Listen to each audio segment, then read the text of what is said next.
Hello, hello. See, I'm not that late. I'm not that late. I'm sorry. My hair is still wet. I was swimming today and kayaking until it got dark out. In fact, I think it's the latest I've ever stayed out. Jimmy and I started together, and then he had to run and pick up the kids because they went to this other place to fish. And so he kayaked to go get them, and then I didn't realize what time it was, and I just kept watching the eagles, the actual animal, not the band. And I took some videos of them. Hi, Tina Medley. I haven't seen you in a long time. You know who I haven't seen in a long time? Tina Gillespie, too. And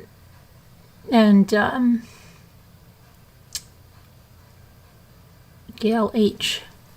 And Tina Pixie Dust. Pixie Dust. Yeah. Okay. So, and then I was watching the eagle and it got dark, and then I was like freezing. So I actually went swimming again because the water was so warm. And then I took a shower, and then we ate dinner, and it's just been go, go, go. Hi, Teresa W. Hi, Sherry. Sherry, I sent, did I send you? I did send you, right? I did send you a PayPal. Did I? Yes, I did. Okay.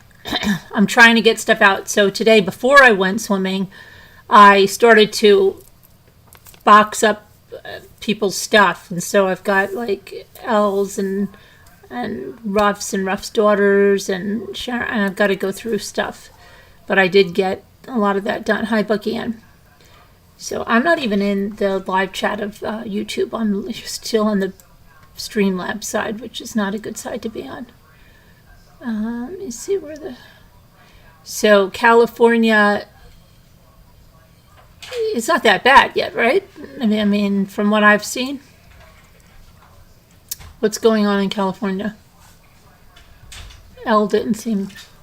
Where can she... I'm live. What did, let me see what Elle said. I don't think Elle said too much about it yet.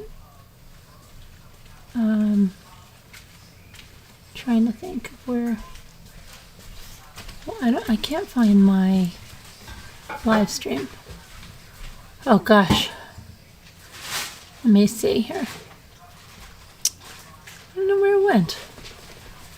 Normally it's right here because when Carolyn, oh, here we are. No, that's from last night. All right, let me just go in. Got a hair in my eye and it's driving me crazy.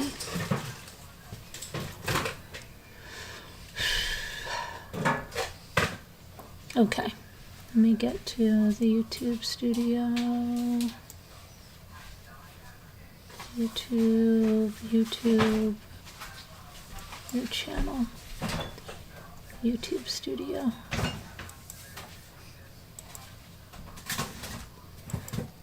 Okay. I'll be in there in a second. Yeah, everybody make sure that you're on live chat, not top chat.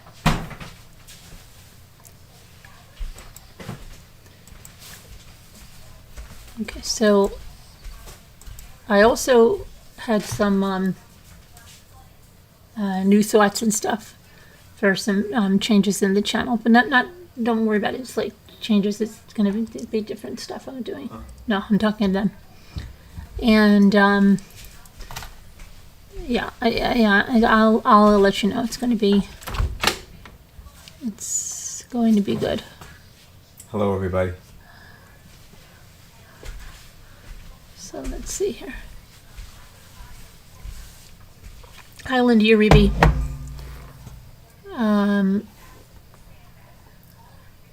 It depends where you are. We have steady rain and no winds. Others further down, yeah, flooding and an earthquake, right? Yeah, an earthquake. 5.1, which to you guys is like nothing, right?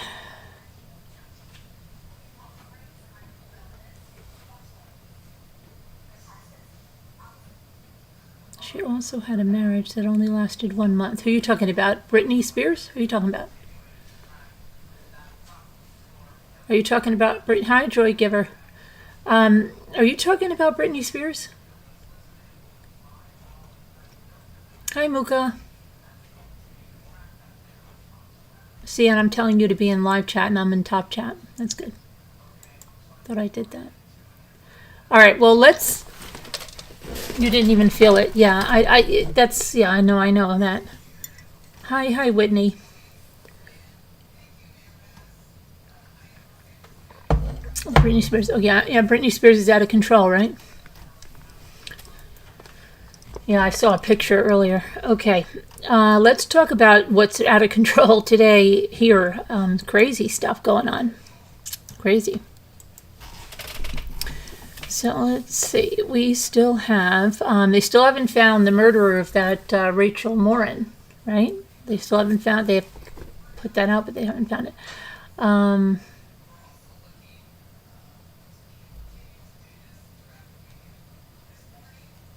Carly Gusset. Wait a minute, why did I know this? Dad of missing California teen girl arrested for corporal injury to a spouse? What?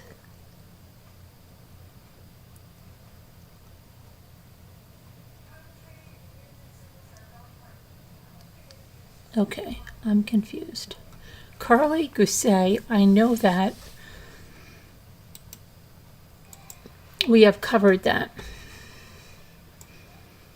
But when would they say corporal injury? Wouldn't they say domestic violence? The father of the missing California girl who disappeared in 2018 has been arrested for domestic violence. That says domestic violence. Okay. According to the online jail records, Zachary Gusset, the father of Carly Gusset, was arrested on February 11th by deputies with the Mono County Sheriff's Department. He's been charged with a felony count of corporal injury to a spouse. No other information. Why are we getting this now?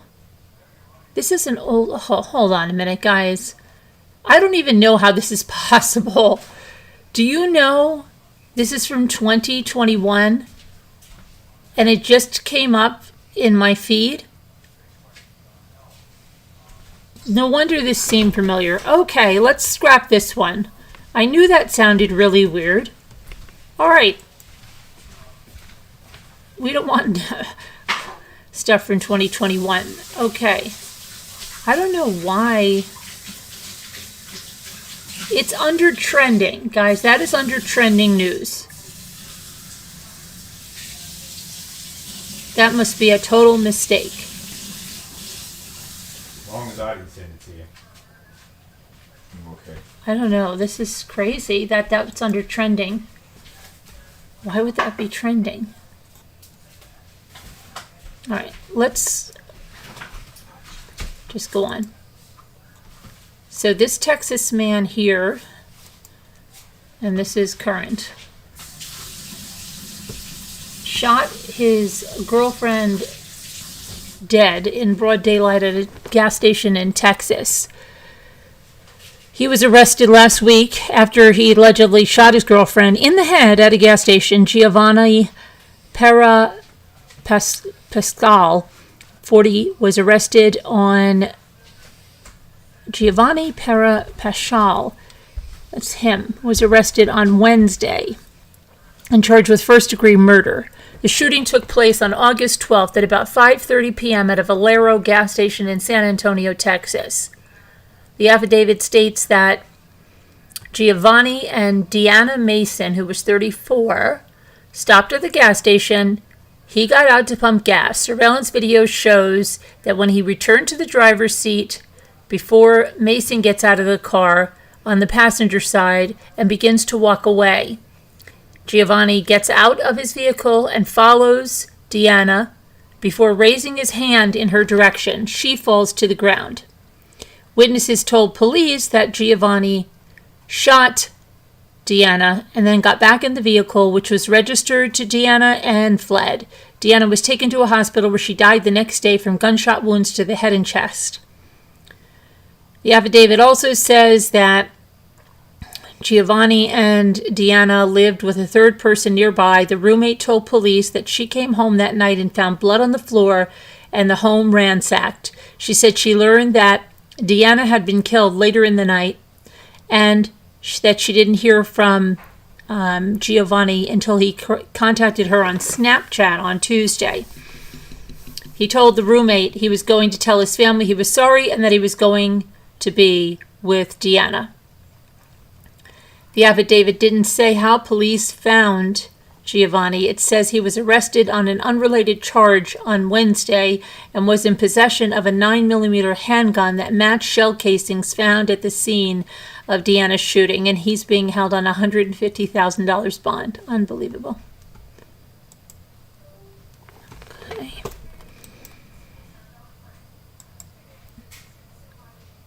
Hang on 1 second, because I just have to. Did anybody see your comments? Let me see what comments. Hi, Mary Warren. Crazy old news happens.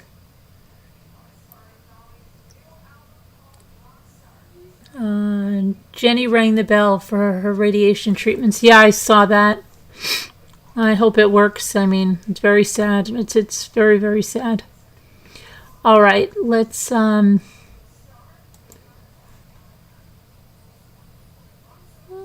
on to this guy. I have never seen anything like this in my life. And to think that this guy would murder someone, like, you wouldn't be able to recognize this guy, right? I think if you're going to commit murder or something, you don't do something like that to yourself. Anyway, wow. Wow. So this guy here, a Nevada man, and that reminds me, where is Rich Guillaume? I hope he's okay. He has eyeglasses tattooed on his face, horns tattooed on his head, and whatever the heck is around his nose and mouth. Was that supposed to be some kind of an armor mask? I don't know. Just crazy. Anyway, a witness told the police about a murder on August 14th, and she told officers that this guy right here, James Gina III, reportedly told the witness, "I killed the woman I love." Well, he's been arrested this week for shooting his girlfriend to death. The witness told police that he heard James Gina III and his girlfriend, identified as Selena Rebholz, arguing on August 12th, and that he heard James threatening to put 3 bullets in you before he left for several hours. And when he returned, he found the girlfriend naked on the floor with a bullet wound to the chest, but still alive. James was frantic and distraught, the witness said. The witness said he wanted to call an ambulance, but instead left the home because he didn't know what to do and could not deal with the situation. The witness returned the next day, and James told him that the girlfriend was dead and that he put her body in the attic. 2 other witnesses corroborated the first witness's story. This is all according to the arrest affidavit. One said that James Gina texted him, "She's gone, she's dead," after the shooting. He told detectives he deleted the texts because he wanted nothing to do with the murder on his phone. That witness also said that James Gina had asked for a ride to the airport to get a rental car to use to move his girlfriend's body because she was beginning to emit a foul odor. A third witness says that James Gina told her he was fiddling with the gun and accidentally shot his girlfriend. Detectives found that the girlfriend had been shot 12 times when they arrived at the home on August 14th, and they found the girlfriend on a couch covered by a blanket with multiple defects in the couch that were consistent with bullet holes. One witness reported hearing James Gina's mother, intervening in the argument between him and his girlfriend on August 12th. James Gina reportedly told his mother he would shoot her too if she didn't leave. It's not clear which witness made that report. James Gina declined to give a statement when he was taken into custody. He entered a plea of not guilty on Thursday, and he is being held without bond. His next court date is September 5th. Okay, this is crazy. Let me see one thing over here.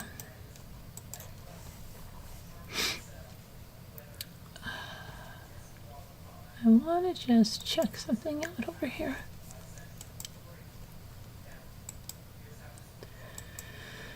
My goodness. Let's see.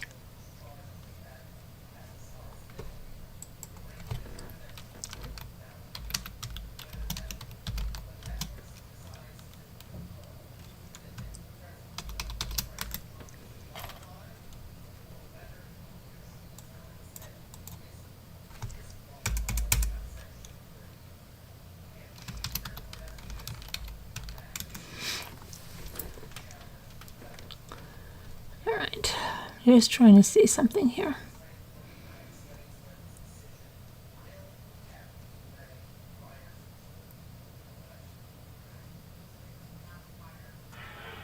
That cannot be.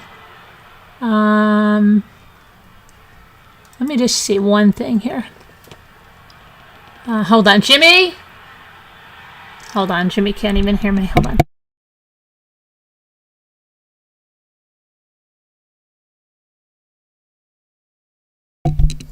Okay, let me see here. Nope, that's not what I'm looking for there. I was just trying to see if I could find this guy.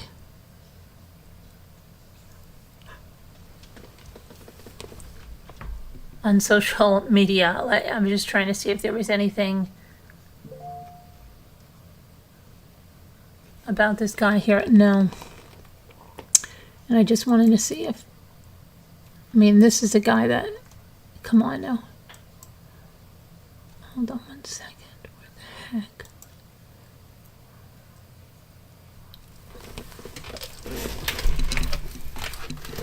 I want to see something here.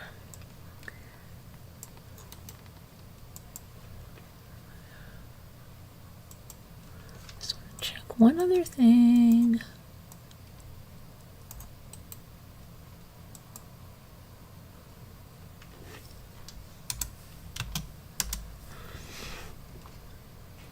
Okay, so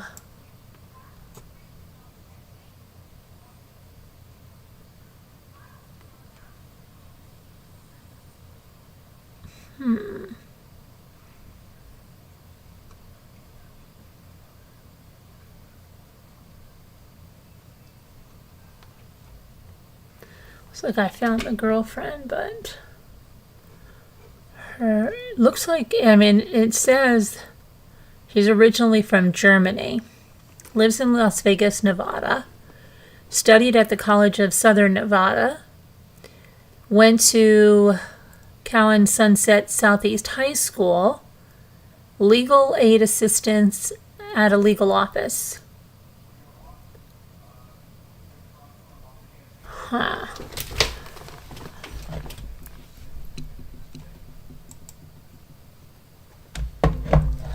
Hang on for 1 second because I'm seeing something else. That doesn't look good.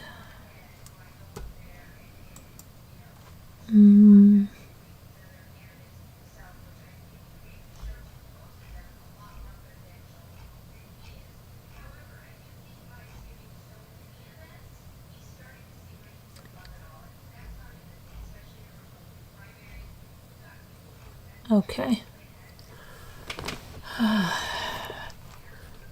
Sad thing. She looks a nice girl. Okay, let's go on to our next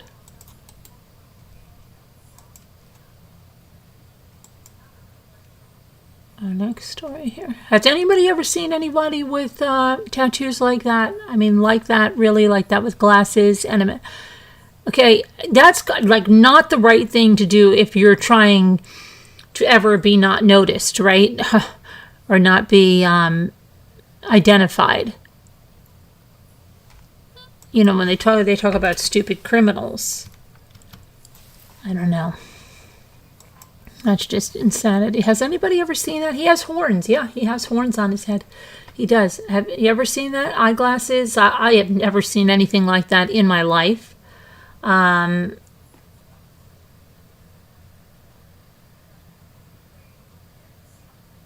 It's insane. Okay.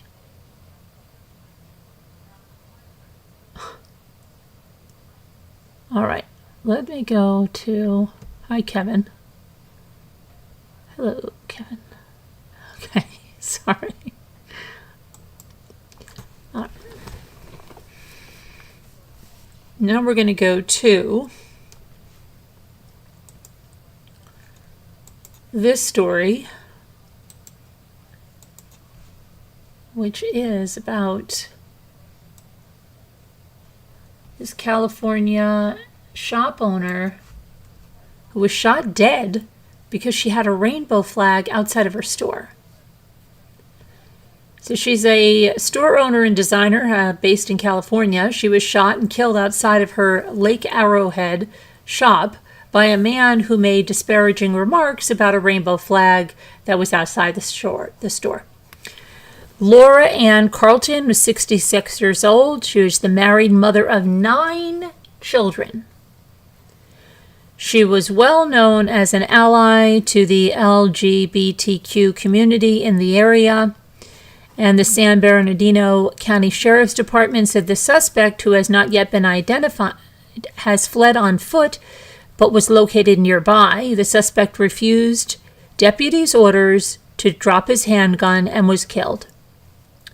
The Lake Arrowhead LGBTQ organization called Carlton's death a very sad day for the community.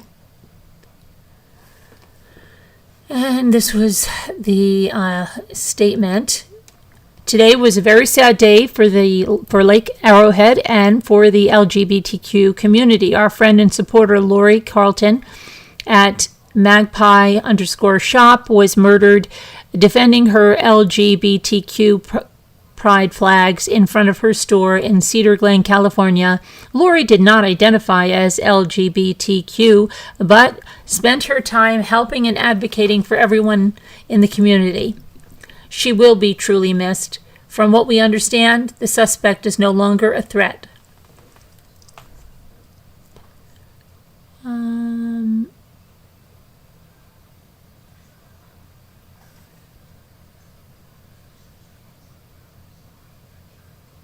Carlton worked for designers such as Calvin Klein and Kenneth Cole before moving to Lake Arrowhead, where she opened up Magpie stores in Cedar Glen and Studio City.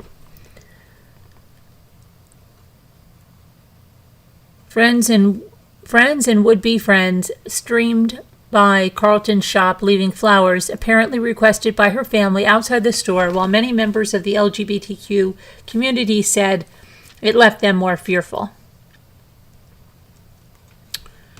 Well, sad thing.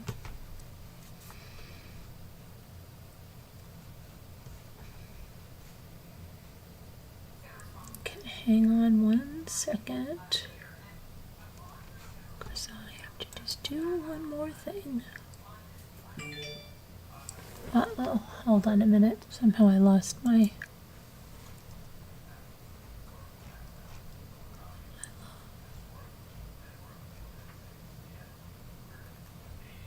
My watch is going off like crazy. Hold on, what's going on? Finished? Yes, I finished. Oh my gosh, I've got to charge my watch. It's going crazy. It's like, I'm dying, I'm dying. That's what your watch should say. Right? Instead I just keep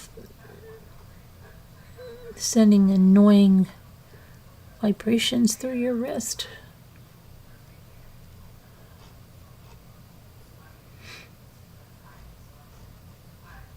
Okay, I was just trying. I cannot now find. This is so crazy. All right, I'll worry about that later. Let's go to the next story, which is this guy in Pennsylvania.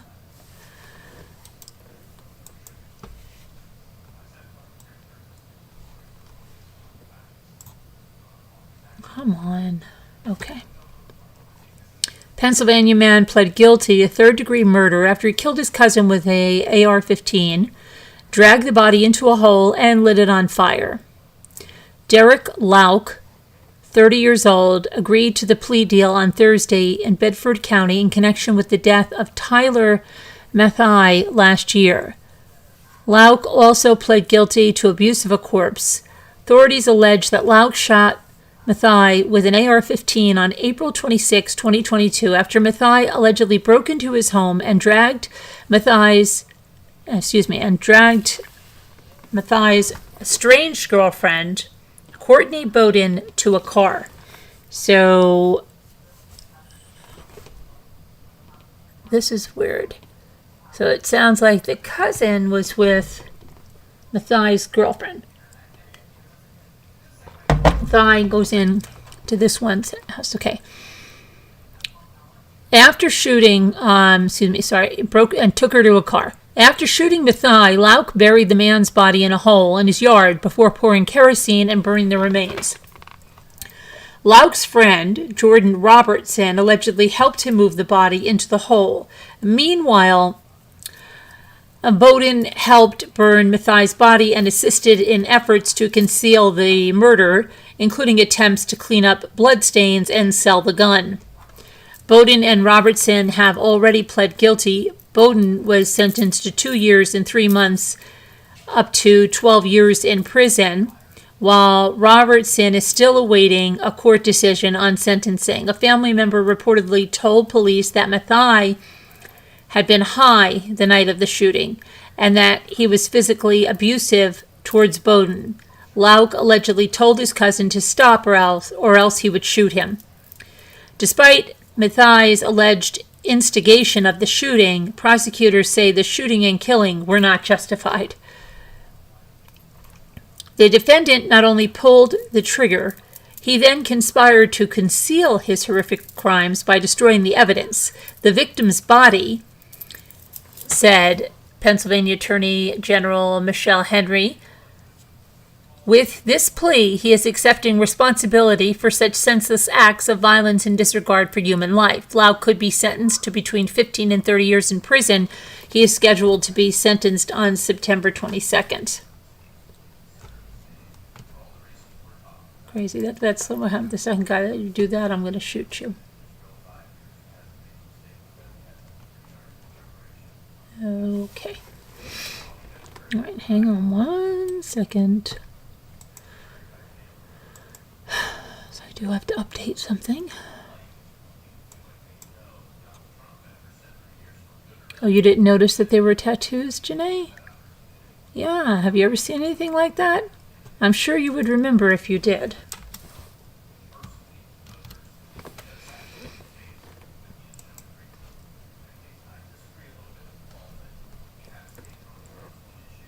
Way too many people with guns, Barb said.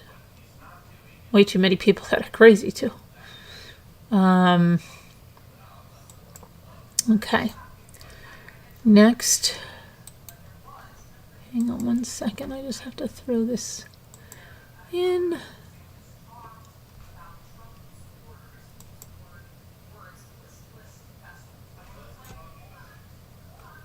Yeah, I don't know. You think that the tattoo person would have been like, hey, you sure you want to do this?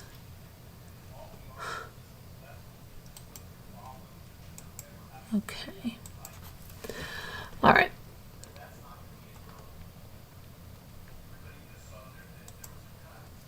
Back to,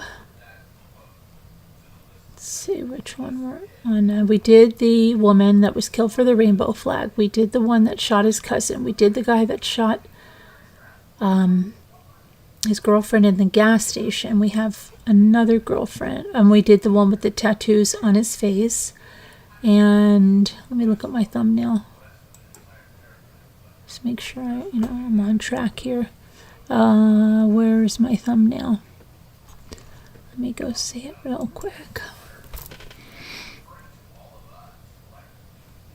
Okay, so we did the tattoo guy, we did this one, we did this. Oh, we have to do the mother that was shot by the roommate, dismembered and put into a landfill. Unbelievable. I think people need to learn how to have problem-solving skills that don't involve murder. That's really probably would be a good thing to teach in school. Okay.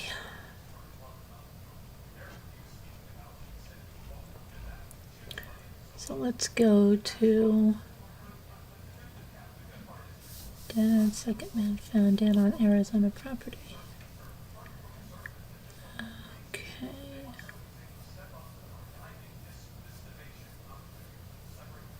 This is crazy. It's almost like, as you look at these headlines and you say, love triangle, Texas man chases down romantic rival on a motorcycle, rams him into the building. And say, we've got to have some problem-solving skills. All right, here we got this now. Okay, nothing. So this is Kara Taylor, 49, who was reported missing by her roommate, Jamon Fritz, 47, on July 27th. 2 days later, 2 days after she was last seen at their home, Fritz was arrested for Taylor's murder on August 7th, 4 days before her remains were discovered at, what a weird name, Coffin Butte Landfill. Dismembered remains found there. Prosecutors say that Fritz bought zip ties, tarps, and a saw blade, a black tote, and bags before contacting the police regarding Kara Taylor. Fritz not only allegedly confessed to dismembering Kara and discarding her remains at multiple landfills, he told police that he would not be able to find her body. That they would not be able to find her body, Taylor had substance abuse issues, and her husband filed for divorce in June. That was reported by the Oregonian. She moved out of their Washington home that same month and eventually moved in with Fritz in Orleans City. Now, it was red flag time because she left her 22-year-old autistic daughter who required round-the-clock care when she allegedly vanished. Prior to Fritz's arrest, police raided his home and reportedly found evidence of homicide. Blood was discovered in his bedroom, bathroom, and bathtub, and on a saw. Fritz was charged with second-degree murder and first-degree abuse of a corpse. He remains jailed without bond. And I just thought about the saw. What was it? Remember that case where that lady left her husband home with like a 5-year-old or something, and he tried to cut off his own leg or something with a saw? Remember that? What was it?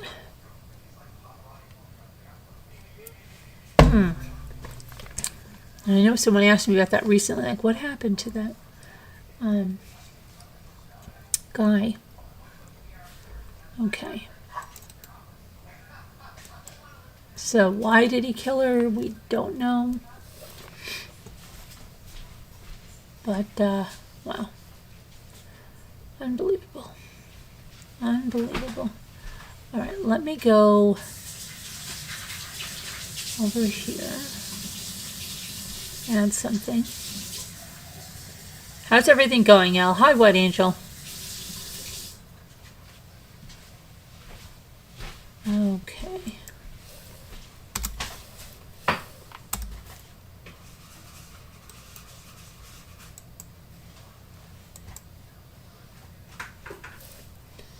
They can't teach them to write in cursive, so I don't think that will happen. Crazy. It's been dark and raining all day. They are tattoos, Teresa W. Those are tattoos and not glasses. Hi, Farm Life. Okay, so now I'm going to go look at something else. Hang on.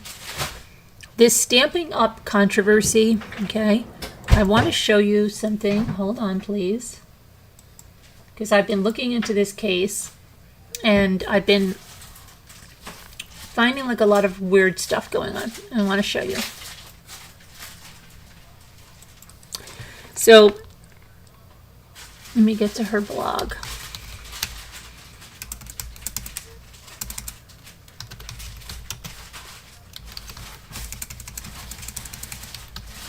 I just... Okay. So this woman's blog is called So Shelley. She's the mother of Shannon, the one that is now facing the death penalty for the plot to murder her ex-husband, right? The Microsoft executive. So I started to dig around, as I do.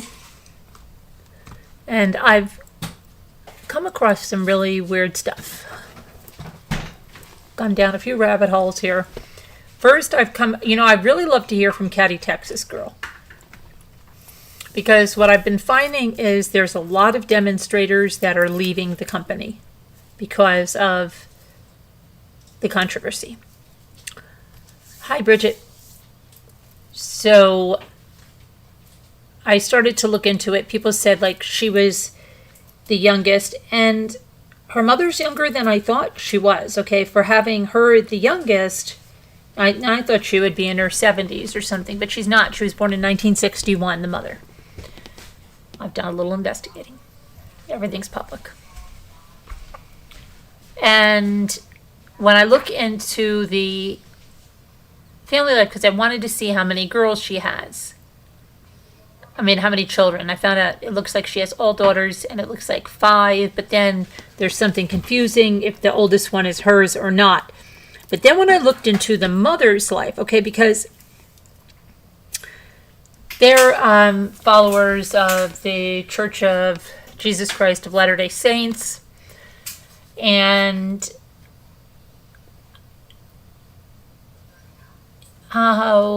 let me show you. Let's see if I can find right away about this. Hang on.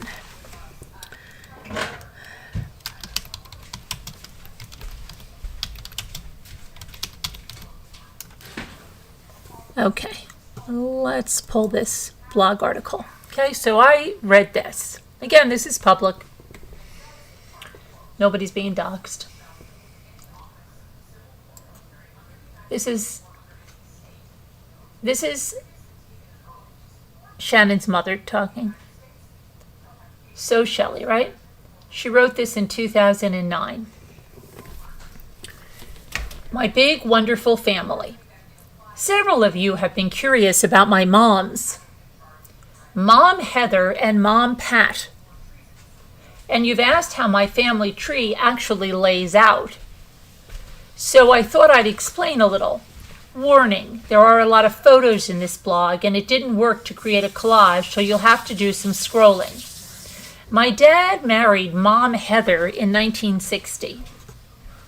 These are her biological parents. These are the biological grandparents of the woman accused of murder, okay?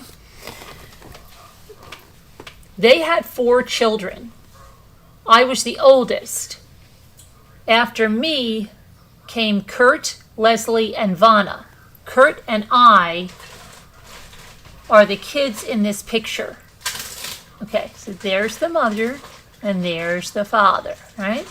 There's the mother there, there's the mother and father here.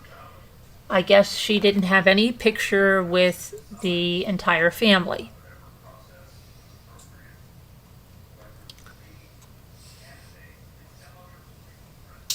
So then, when I was 5 years old, now let's just get this, okay? They had 4 kids.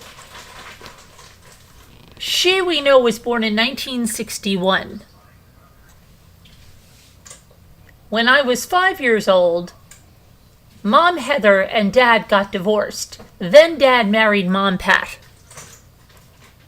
That's pretty quick, right? They got married in 1960. She was born in 61.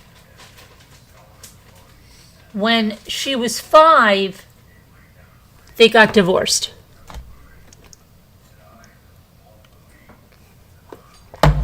Okay, so then he marries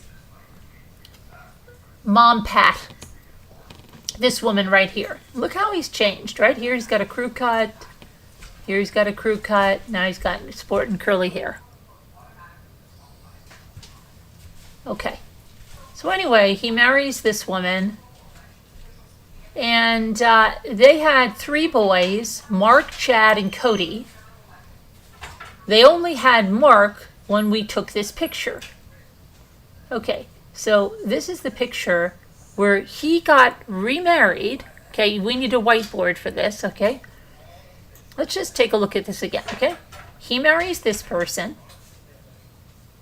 That is the biological mother of Shelley, who is the mother of Shannon Gardner. This is the father. I'm lost. Okay, I is think I'm everybody lost. following? I'm lost. Yeah, I know you are. I'm just joking. Now he got curly hair, put on some aviators. They don't tell us why exactly the marriage broke up here, because it was real fast. It was like they couldn't have enough kids. Boom, boom, boom, boom, boom. The kids out like crazy, and then divorce. Okay, then he immediately, now look how quickly. How quickly? It's very quickly that he got remarried, because look how these children are still small, and this child is already a year old. Okay, so this is the new mom. Mom Pat comes into this family. Boom. She's got, the bouffant hair of the 60s, ready-made family, 4 kids, and then boom, they added another one, and then 2 more boys. So now it says, now watch this one. Mom Heather was going through a difficult time, and so we lived with Dad and Mom Pat. Okay, so her mother was going through a difficult time, whatever that means. Well, honey, where's some of the churches related? Utah. The Mormons. Where's that action at? Utah. I know. Where's the action at for that? You know how you know what they do? No. Yeah. No, they don't believe that. No. They don't believe in. No. Okay, Polygamy, good. no. All right, good. I don't Thank know. you. Okay. So then, Mom Heather was going through a difficult time, so we lived with Dad and Mom Pat, who pretty much raised us. Mom Pat has always been a mother to me, and I've learned much from her. When I got a little older, I reconnected with Mom Heather. So she totally didn't see Mom Heather for a long time, right? Right. When she got older, she reconnected with Mom Heather, who had married Paul, who is shown in this photo, and we formed a real bond. I discovered that I inherited much from her. Look at this woman now. It doesn't even look like the same woman, and I realize she's older, but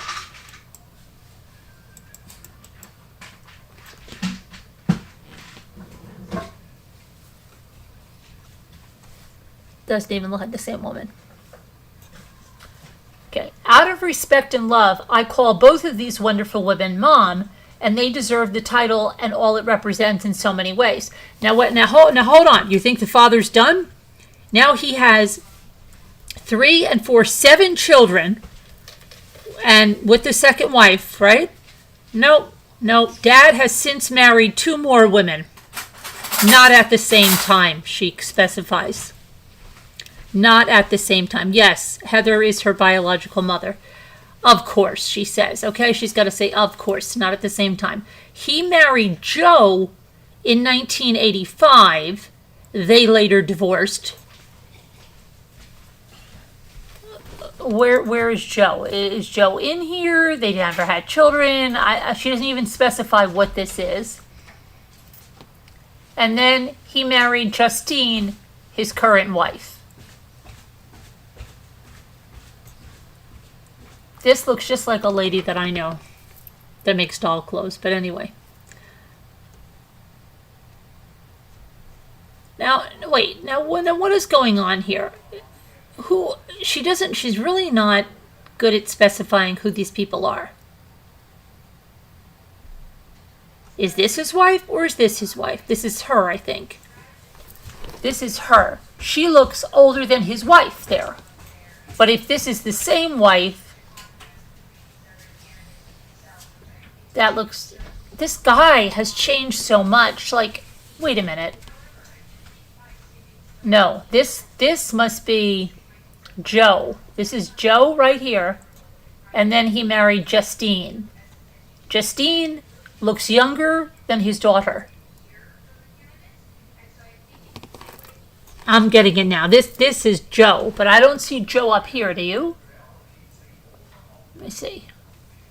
I don't know what this is. If this is just father with the kids.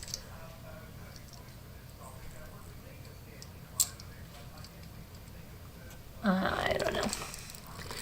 I admire and respect these women as well, but I was grown and married with children when they entered our lives, and so it seems very natural to just address them by their first names.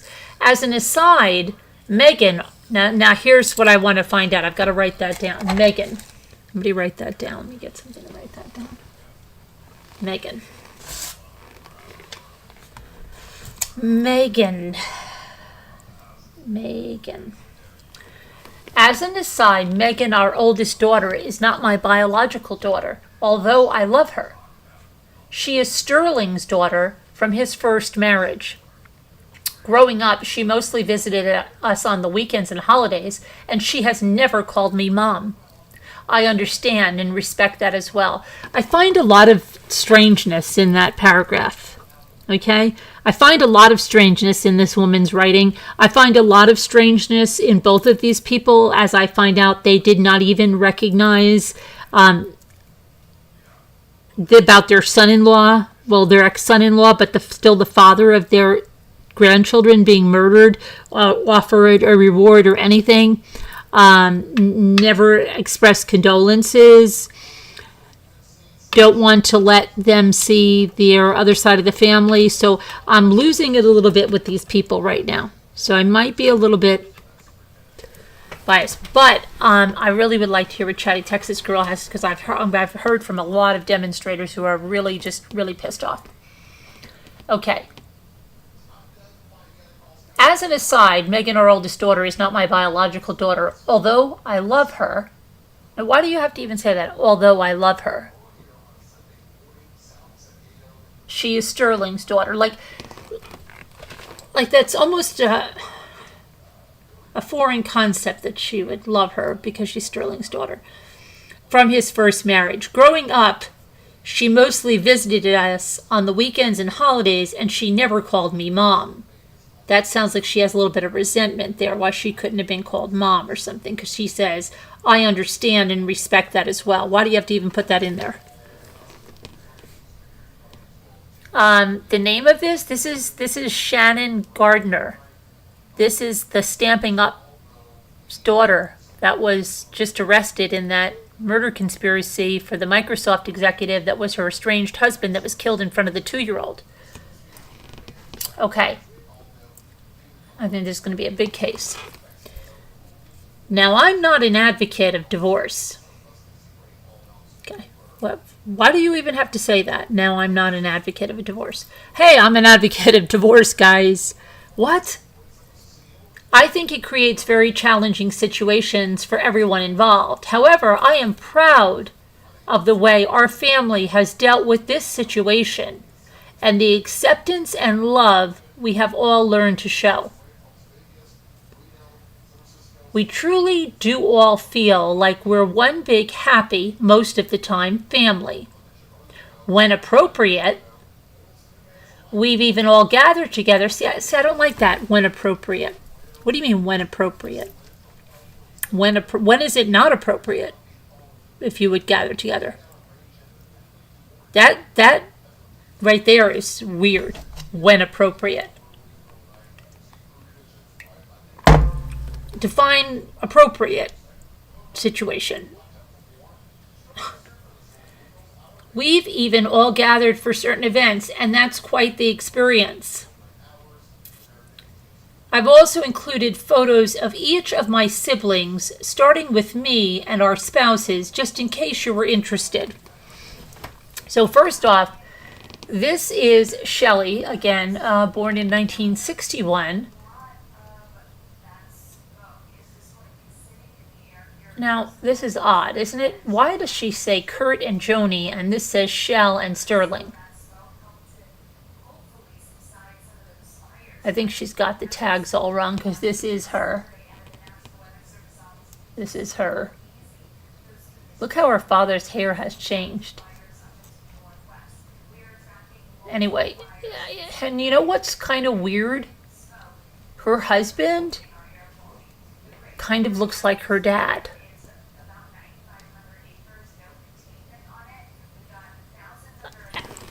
I don't know how old his wife is, but she looks older than her dad's fourth wife. And this guy looks her dad's age.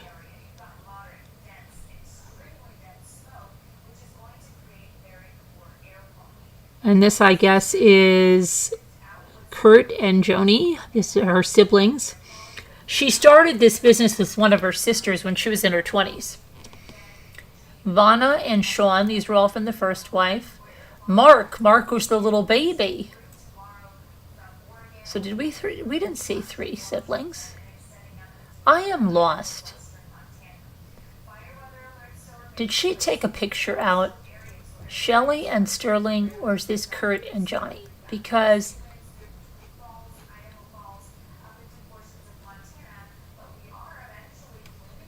Kurt, Leslie, Vanna.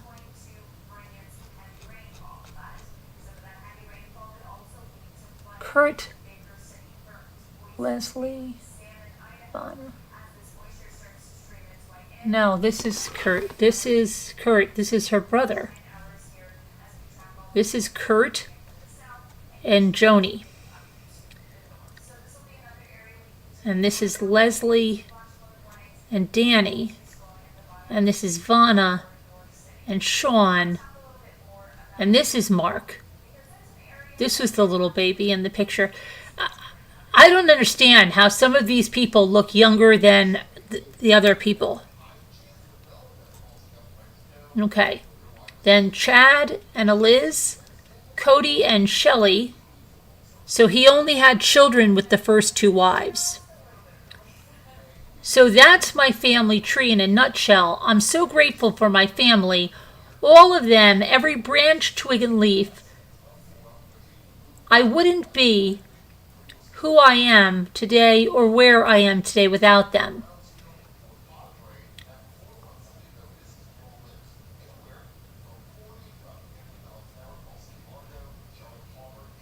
Okay.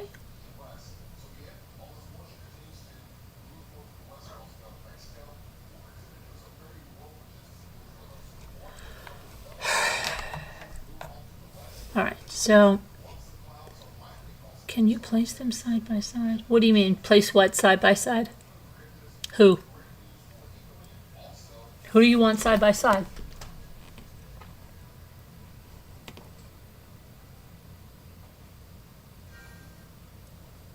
It would be nice if she would put years on things.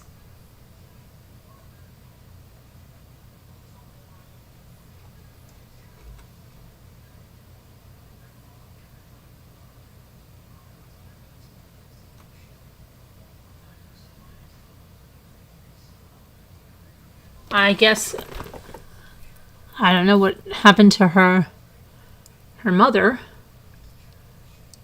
But what about her own family? So she said that we put down that girl's name, Megan. So I want to go, there's something in here where there is a picture. Okay. This is Shelley Gardner. She's the co-founder and board chairperson of Stamping Up. While those titles are their responsibilities, seem important and consume a fair amount of my time, they definitely don't define me.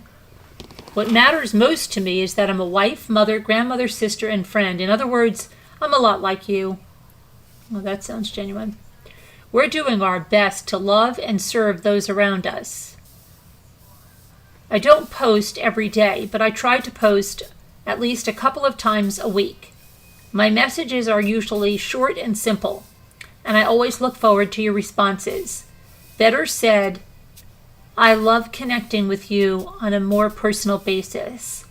I hope you enjoy your time with me and you come back often. Have a wonderful day.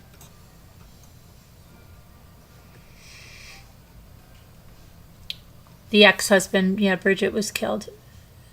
No. You said the husband looks like the father. Yeah. I just mean it in age, but I want to show, that's not that important, but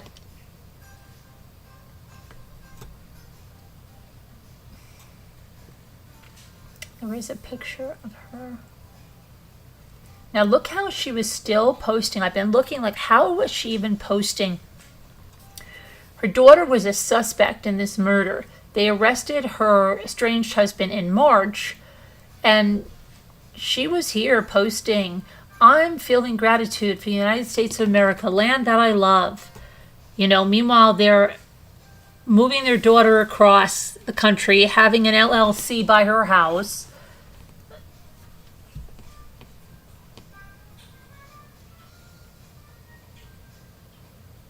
Just like everything is hunky-dory over here. I don't know how.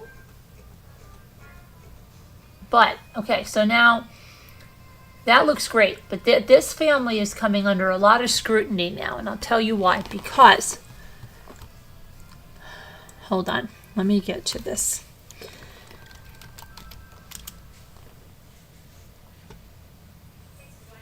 And they even started to post on their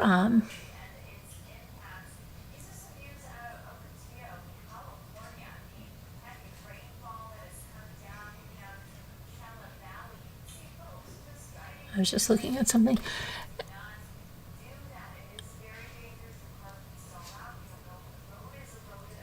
What the heck?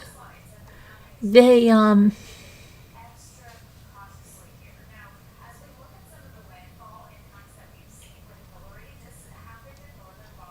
just looking about something about Lindsay Shiver. But what was I saying? I don't even know. But I'm going to go over here to what's going on over here with the Stamping Up. Oh, hold on one second.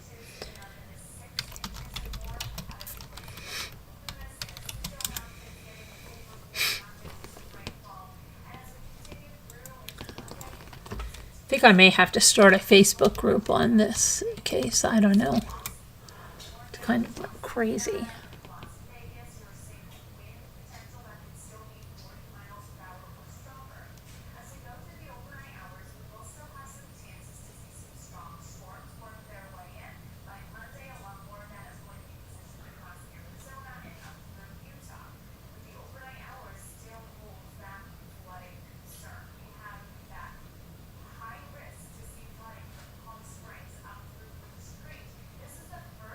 Okay, so this was the lady I found. And she had said, I woke up this morning feeling very conflicted. When I rejoined Stamping Up, it was because I really liked the ink and paper and wanted to stock up while getting a discount. I still like the products, but now I'm finding out some information about the founders of the company that is not sitting well with me at all. The founder's youngest daughter, Shanna Gardner Fernandez, has been arrested for being part of the plot to murder her ex-husband. The murder took place in front of his 2-year-old daughter. Yes, you are innocent until proven guilty, but everything points to her being not only involved, but at the very center of the entire thing. Now, this wouldn't necessarily reflect on the company at all, but I recently found out that the elder Gardners, Shelley and her husband Sterling, have kept their 2 grandchildren from seeing their other siblings. These are the children of their father and his second wife. They have refused the second wife's request to let the kids see each other. Apparently, there is some animosity there. I think that is horrible to keep siblings apart, and it really changes how I view Shelley Gardner. For that reason, I have decided to step down as a Stamping Up demonstrator. I just don't feel I can continue to represent a company owned and run by someone who behaves this way to innocent children. The whole thing has a real taint to it. I am even considering selling what Stamping Up I do have because it no longer feels good to be using it. I hope and pray that Shanna Gardner Fernandez pays for what she has done and that justice is ultimately served. Well, then, she has about 90 comments here, and people are applauding her for. Okay, so someone said that she's fighting extradition. Shanna is, which screams guilty. If you're innocent, you would want to go back and prove it. She knows she's guilty. And then someone said, I just can't understand who could defend killing a good man and breaking apart this sweet family. Okay, so this is, let me see.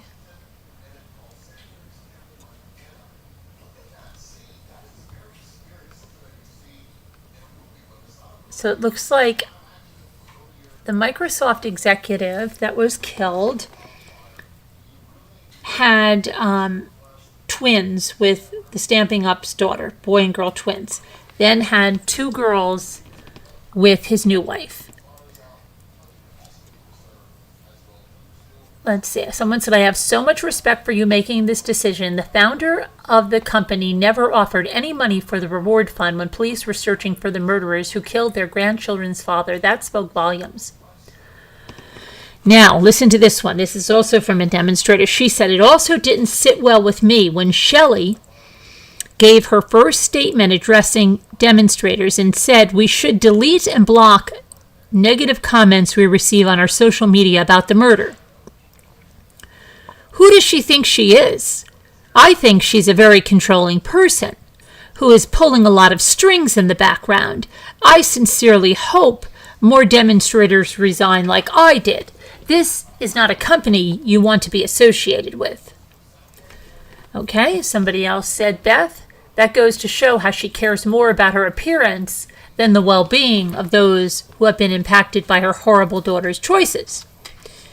Then the original poster says, it was in her first official statement that she made before Shanna was arrested. And then she made another after the arrest, too. I can't remember where I saw it. You should be able to Google it.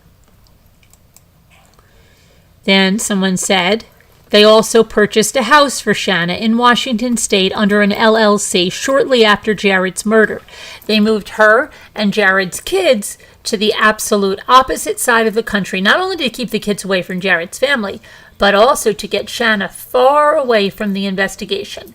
I would not be surprised if the hit was financed by the Gardners. Follow the money. Now, this is alleged. This is people talking. We're not saying anything. I am thinking the same thing, says the same poster. It just makes me sick inside. I just could not, in good conscience, continue. It is for the best. I am hoping and praying for justice, and my heart goes out to Jared's widow and that poor little girl who witnessed this. And the person says, hopefully they're not in a high elevation area because it's likely higher than Florida. When Jared and Shanna were married, they moved from Utah to Florida because one of the twins had health concerns that meant they should live at sea level. So moving them from that looks like another way they didn't have the twins' best interest at heart. Those twins had their father ripped away when their stepmother and 2 sisters had ripped away, then their stepmother and 2 sisters. Jared's family had Jared, then those twins ripped away. Those kids should all be able to grieve together as they grow.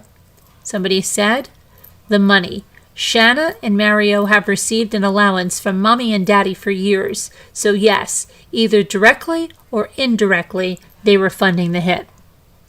Okay, another one says, let's see. Somebody said, unfortunately, I feel strongly this is the right thing to do. Protecting and harboring a fugitive is illegal and immoral. I hope everyone, and this one said, they want you to boycott, Stamp It Up. Somebody said, so much respect. I can tell you firsthand.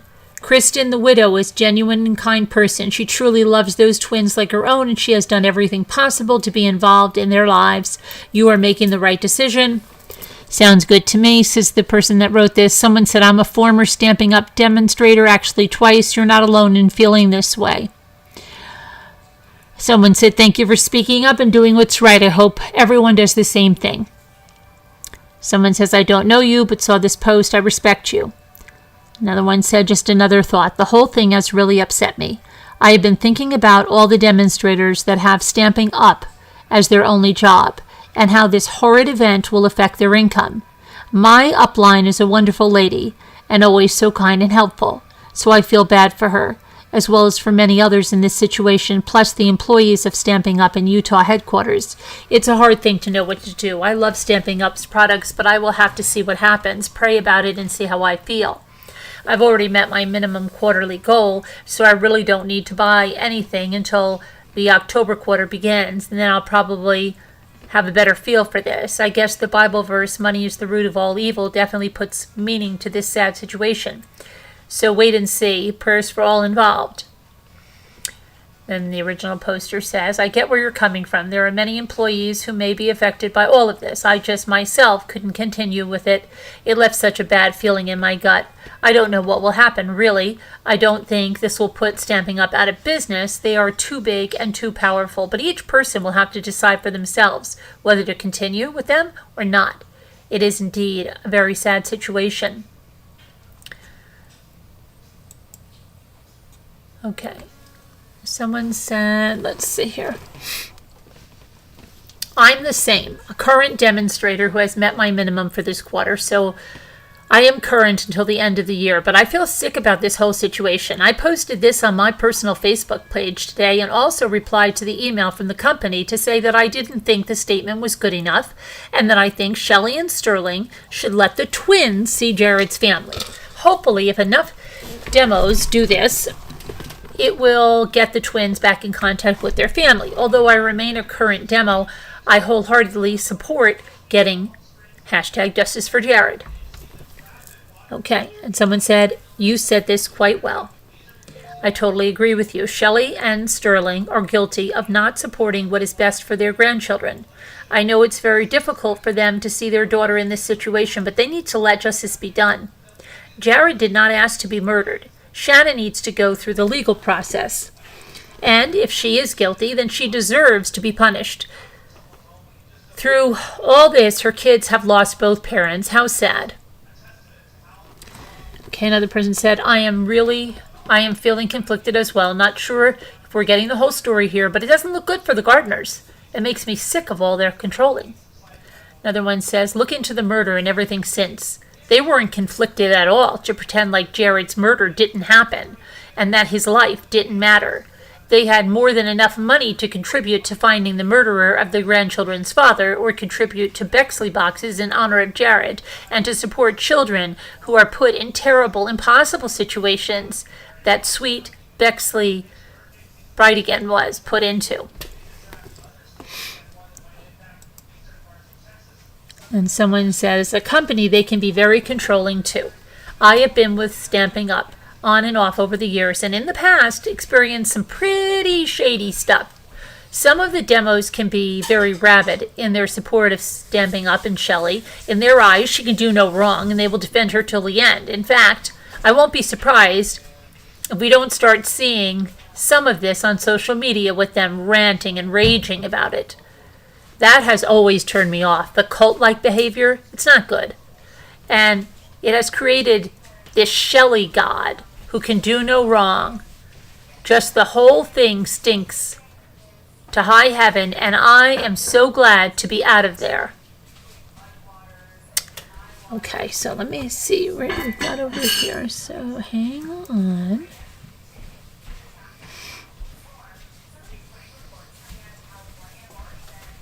Okay, so here is an email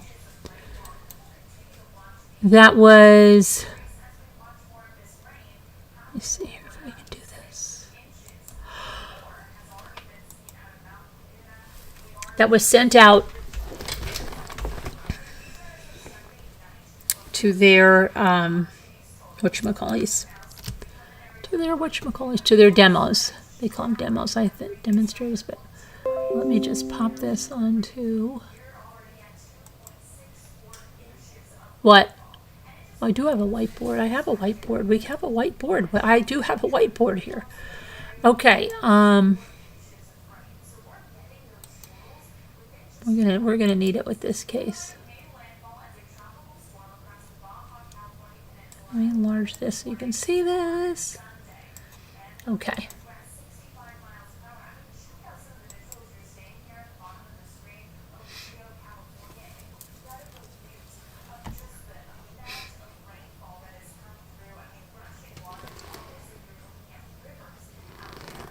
Okay. Did I get this yet?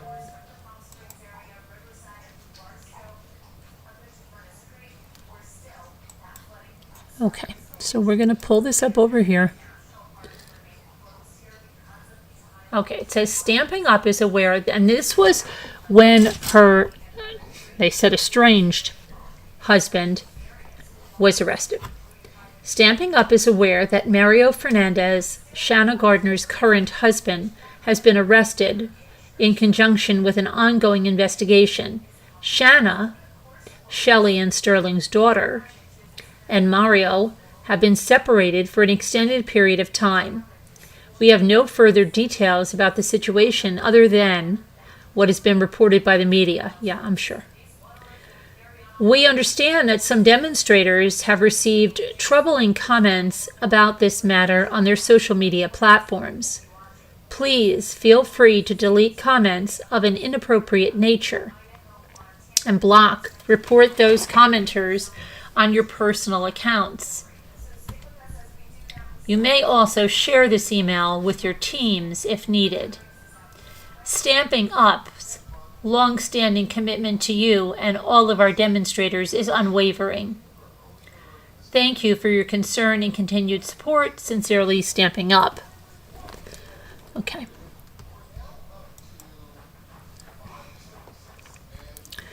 Now the original poster says, this email is disgusting. If you read between the lines, it's clear that they are asking for the demo's support in this, which makes me sick. What about the support for the poor widow and children? This email is a blatant request for all demos to just put their own feelings aside and continue to support them and their company. It makes me sick. Someone said, reminds me of the LuLaRoe cult-like behavior. Not sure you saw the documentary about it. Wouldn't be surprised if they made one regarding this when it's all done and justice is restored. The one says, thank you, and thank you for your bravery sharing that you're leaving. I saw that documentary too, so the original poster. I have seen similar behavior at Stamping Up. There are several who are complete nut jobs over it. Okay, another person says, good for you. Hopefully everyone else sees what's in front of their eyes and does the same. Props to you for doing this. As another person, good for you. It all very much stinks. I love my kids dearly, but I'd have a really tough time saying that publicly, which they have done, if I had any inkling that they were involved in killing my grandkid's father. I further don't like the sneakiness of them buying her a home via an LLC to go hide. Justice to prevail. Prayers for justice to prevail. Then the original poster says, I think Shanna is the youngest of the children and probably spoiled rotten, allowed to get away with whatever her entire life. Now look where it's gotten her. Another one said, sad situation. I'm going to have to rethink my Stamping Up demo situation too. It's been one thing that has given me joy these last few years, and now even that is scandalized. Maybe I'll go back to scrapbooking and use all those products stashed away in my closet I haven't used in a while. Okay, someone said, I left after 10 years. About 2 years ago, I disagree with their angel policy. And we never found out what the angel policy is. I'm gonna look right now if I can find that out. What is that about?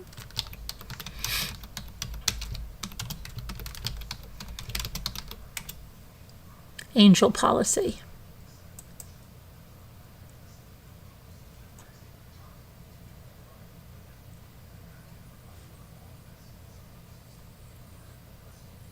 Oh, angel. I thought it was really about angels or something. Okay, let me see. Or maybe not. Or maybe yes, maybe no. I don't know. Let me see. Stamping Up welcomes artists who would like to use our copyrighted images in their own handmade craftwork and other projects that they produce to sell. Therefore, we give permission in the form of a limited license to use any Stamping Up images for the purpose of creating items for sale under the following criteria. Handmade craftwork created for sale must be personally and individually created by the selling artist, and it may not be reproduced or copied in any forms by any means. Graphic, electronic, or mechanical, including photocopying, mass production, assembly line construction, production by workers for hire, or syndication of craftwork for sale is strictly prohibited. All of Stamping Up's images are copyrighted, which means they may not be copied without permission. To help protect the rights granted by these copyrights, all items for sale using Stamping Up's images are copyrighted, which means that they may not be copied or reproduced without permission. To help protect the rights granted by these copyrights, all items for sale using Stamping Up's images must include one of Stamping Up's Stampin' Up stamps on them. Okay. There are no quantity limits for sale. Handmade craftworks that abide by the restrictions as stated in this policy.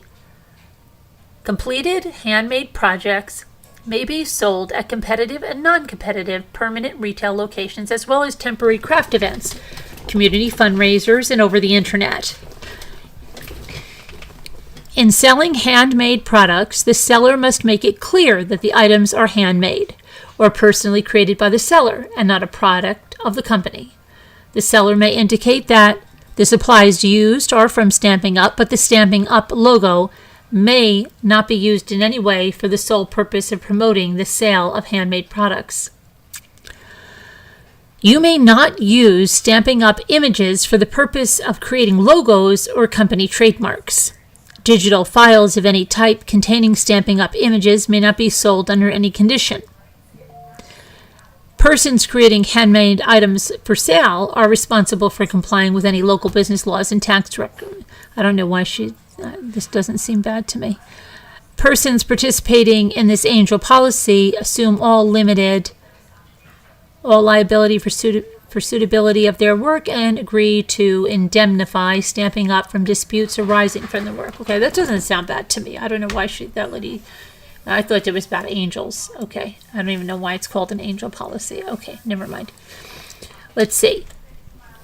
Somebody said, I know I feel the same. The email they sent to demos is not good enough. How much have our purchases contributed to supporting this over the years? Another one said, exactly. That's what I keep thinking too. How indirectly we've been supporting Shanna's upkeep, and more than likely the money for the hit. It's not a good feeling, whether intentional or not. Okay, let's see. Someone said, I don't know you either, but I have much respect for you. I live in Utah near Stamping Up headquarters. I have been disgusted with the gardeners and their lack of morals and values from the beginning of this horrible, evil tragedy. They could have used their resources, means, and time and effort to help find Jared's killers. They could have donated money for the reward, and the Bexley boxes allowed their paternal grandparents and bonus mom and sisters to be involved in the children's lives. They have enabled and caused more pain and heartache and salt in the wounds. So many people who love Jared. Real Christian people don't act like this. They have no integrity and have damaged and caused more pain to these poor children. I don't know the Bride Again family personally, but I've just followed the Insta post and prayed for justice for Kristen and the kids and his family. I will never ever buy anything from Stamping Up. Okay. Somebody said, I will not be either. They think they can buy their daughter's way out of this. Newsflash, they can't. And now their daughter is fighting extradition, thinking she can get off. Yeah, no. Sounds like the parents are involved too. Then says the original poster. Directly or indirectly, they are definitely involved. It's hard to know for sure, but I'm guessing that Shanna would not have had the cash just lying around to pay the hitman. I think she did get the money from her parents. She may not have told them what it was really for, but it seems that the Gardners have used their money continuously to get her out of jams. like moving her and buying her a new house after this happened, and now funding her defense. That defense team is going to drain them dry. DeSantis is our governor, and he will sign her extradition papers in a heartbeat. No amount of defense will help after our governor has to sign her papers. So, let's see if we got everything there. So that's, I'm going to follow that. And let's see what else. If there's anybody else. Okay, here's something else. Here's another email after the daughter.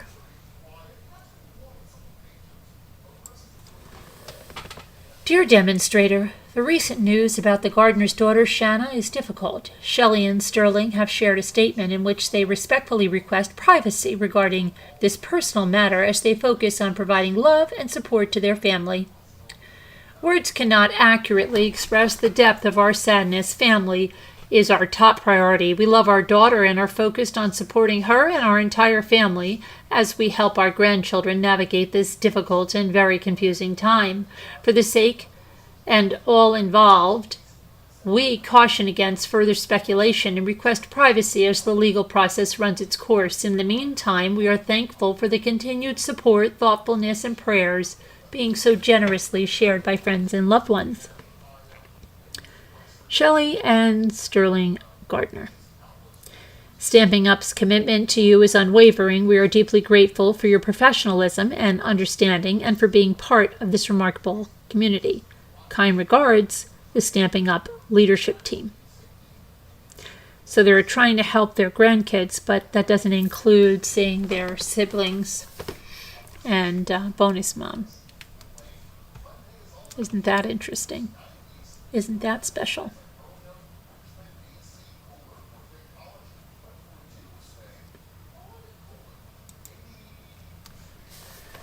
Isn't that special?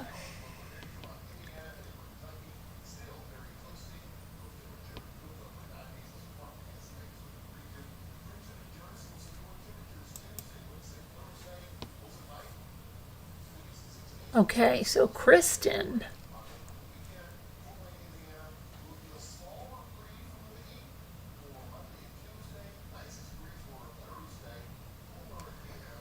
Kristen posted something here. I'm not sure what this is. This is public, and it is redacted. Further. Jared's death certificate, Shanna Gardner to Kristen. This is his ex-wife, the one that's been arrested, to the current wife, Kristen. My attorney has requested a copy of Jared's death certificate for the family court. You can send it to me or to him and his paralegal directly, whichever you prefer. Shanna. Huh.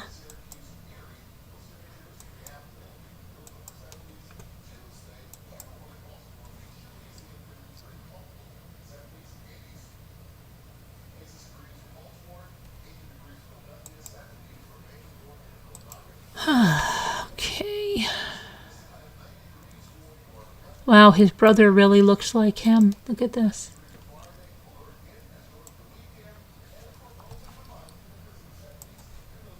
That's his widow. His brother. I'm sure that's his brother's wife, probably. Okay. Let's see, and their official statements. Let's see here. The official statements from the family are included here and in the comments due to length. Thank you all for the support at this very significant day in our pursuit towards #Justice for Jared B. For 547 days, we have hoped and prayed this day would come. Our hearts will always be full of deep gratitude for the men and women who have worked tirelessly to bring justice forward in Jared's case. We are also deeply appreciative for the prayers offered on our behalf. Shanna's arrest ends one horrific chapter of our pursuit of justice for Jared, and now we open a new one. The next chapter will be excruciating. But we are confident in the ability of the state attorney's office and law enforcement to bring the truth to light. We expect to see justice carried out to the fullest extent of the law. Our hearts and minds have been with Liam and Abby, those are the twins, since the day of Jared's murder. But this is true especially now. For the past year and a half, Liam and Abby have been isolated and kept away from us while they live with their mother, their stepdad, and their maternal grandparents. That's Shelley and Sterling from Stamping Up. Despite my constant request to see or communicate with the kids, I have been denied and continuously ignored. So I will take the opportunity to do it again, and I plead for the Gardners, that's Shelley and Sterling, to put the mental and emotional health of Liam and Abby, the twins, above all else, and to let them reconnect with us. We are their family. We love them. We have prayed daily for them since Jared was murdered, and they were ripped away and isolated from us. The kids deserve all the love and support possible to help them through this nightmare. Please do not continue to add to their pain. Let our children be siblings again. Put them first and do what's right. Kristen Brightigan.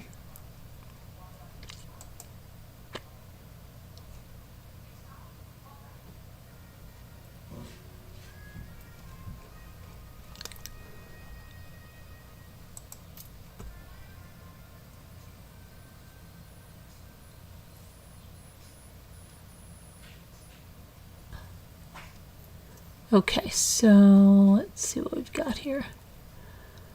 So I want to go back. Okay, I have to go back to. I want to see something again.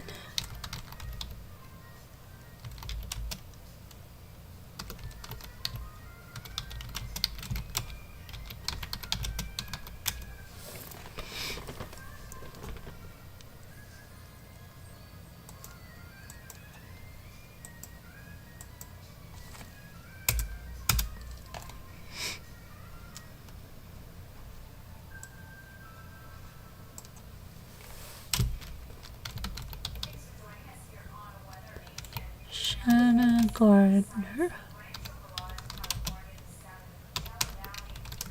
Okay. Let's see.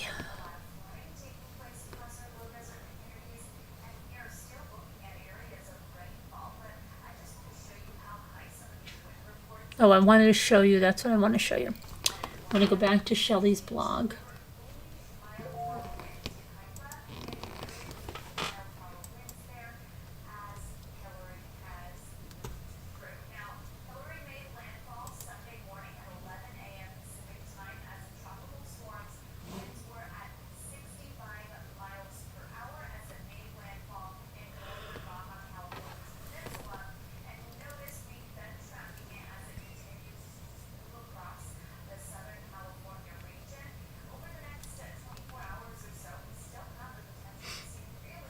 Who's Zach and Christina?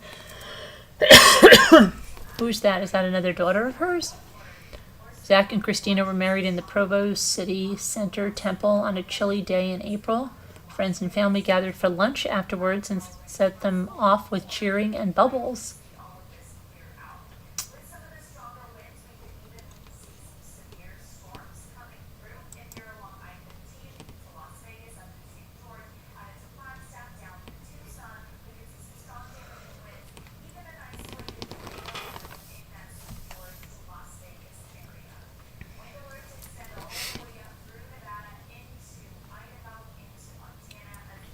Olivia served a mission for our church and recently returned home from Lithuania.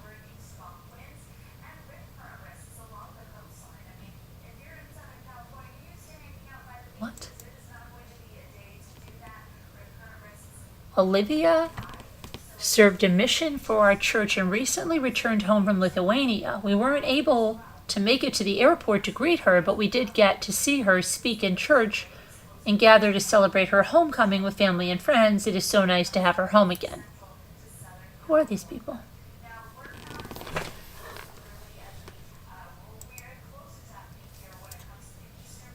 Okay, let's go to that first post we read was 2009. Let's go to 2008, okay?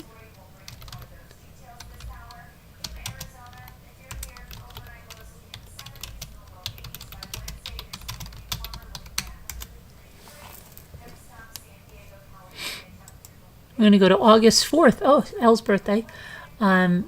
It's always like so weird. It's sometimes when you look at something, it's around the same date that it is now.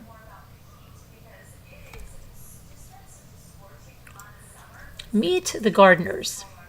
Now, this is before her mom's post. Well, I got a good night's sleep and I'm ready to conquer the day. It dawned on me that since I'm sure I'll be talking about my family a lot, I should introduce them. So let me tell you a little bit about the Gardeners. I could write novels about every single one of them, but I'll keep it brief. You certainly will be able to write a novel about Shannon, not in a good way.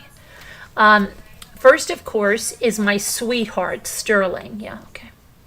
I can't even begin to tell you how much he means to me. He is my rock. Okay, this is so phony. He's gentle and strong, wise and quiet, calm and steady. They say opposites attract, and that's certainly the case in our marriage. That's not to say, of course, that I can't be calm and steady, but those who know me know that I tend to be passionate and emotional, although I hope it's always in a good way. Sounds like you're a little bit of a loose cannon. Sterling is a simply spiritual man who loves his family and horses. If he can't be spending his time with us, his second choice is off on a ride. I love how she always says for the husband, like, oh, of all the things, if he can't be spending his time with us, if he can't be, then he's off on a ride. It's so stupid.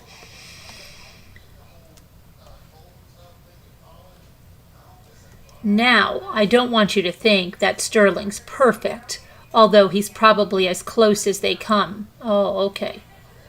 And I'm sure we'll talk about the things that he does that drive me crazy. But can I just say I love this man? Sure you can. You should if he's your husband and he's married to you, but and you're married him, okay, honey? But the fact that you've got to tell us and ask us permission if you can say this, it's like these people that post on Facebook, oh, I love my kids. Oh, I love them. You should love your kids, okay? I can't stand when anybody says that. But just like this, can I just say I love? You don't have to ask permission to that. If you love him, say it.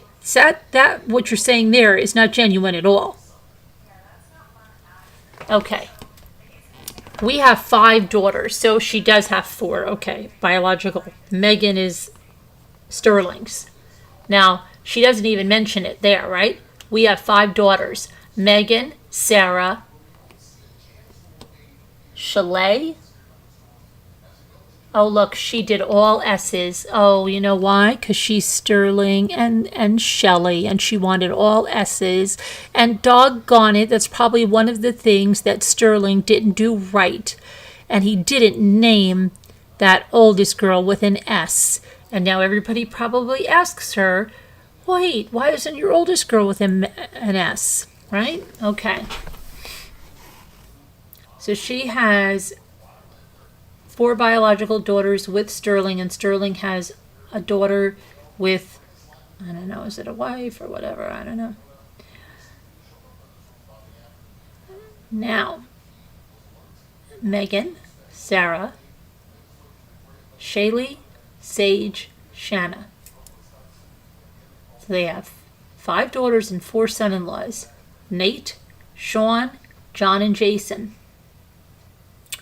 And 12 grandchildren, with number 13 arriving sometime in the next few weeks. I can't wait.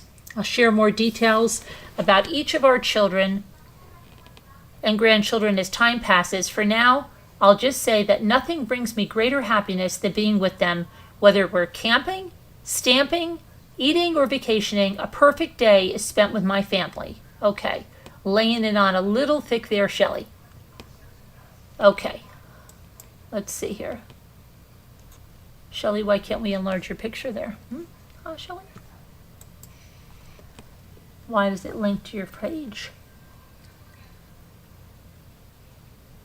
So this is 2008. Hang on for a minute. I've got to do a little calculation.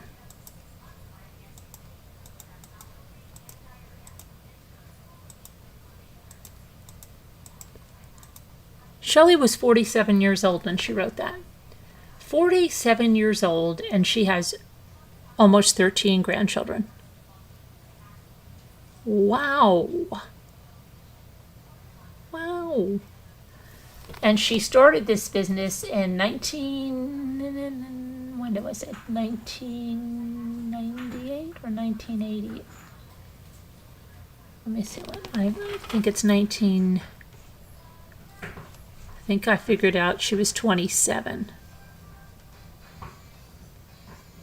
So 1988. Right? Am I correct? Let me see that.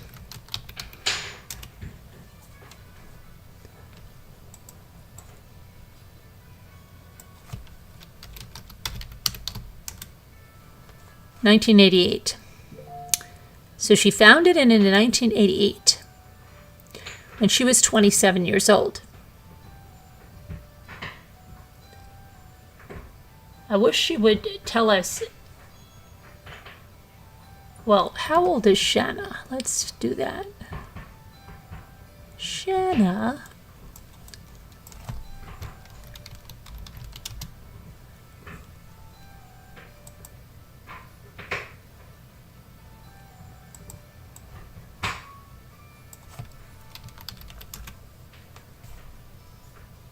(36). So Mama Shelley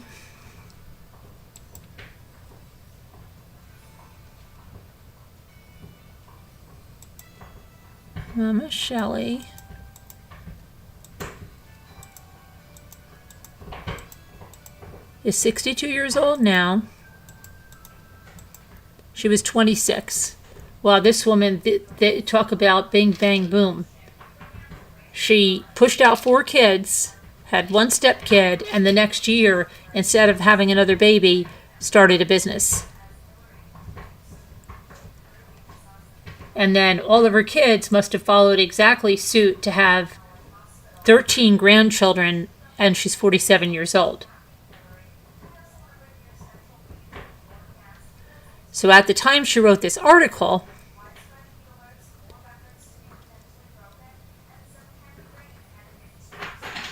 this was 2008, was 14 years ago.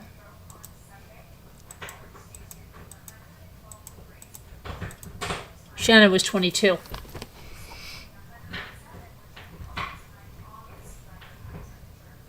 Is she even there in the picture? This must be her right here. This girl looks a little awkward.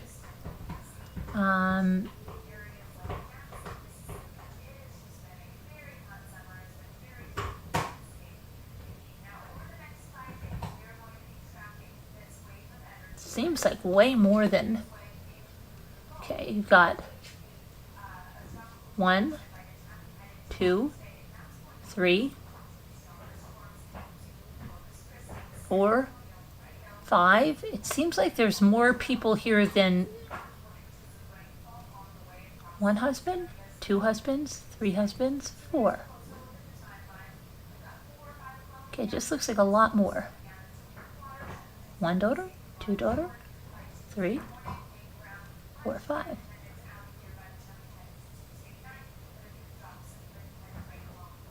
Wait, did we count this guy? 1, 2, 3, 4.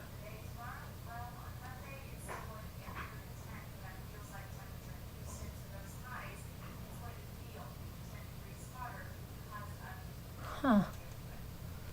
Okay.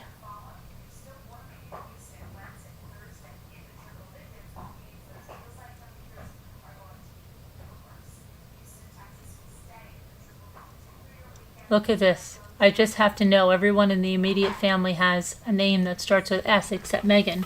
Since we are working on naming our next child, also due in a couple of weeks, I was curious how Megan's name came about and how on earth you can keep the others straight. You notice she didn't answer her?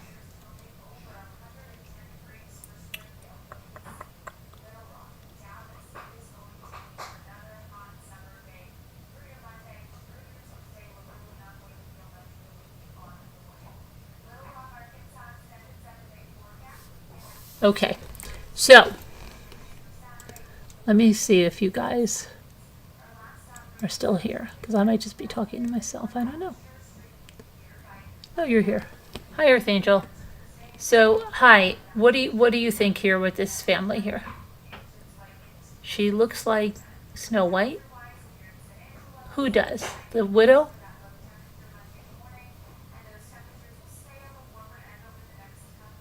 I wonder if the kids even want to see. Yeah, they want to see the stepmother. She's really nice, and she really likes those kids.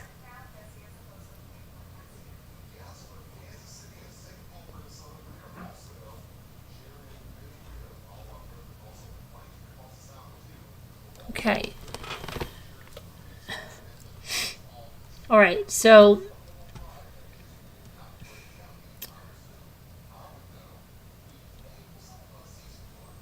does anybody have any questions about Shanna? Let's see how her extradition is going.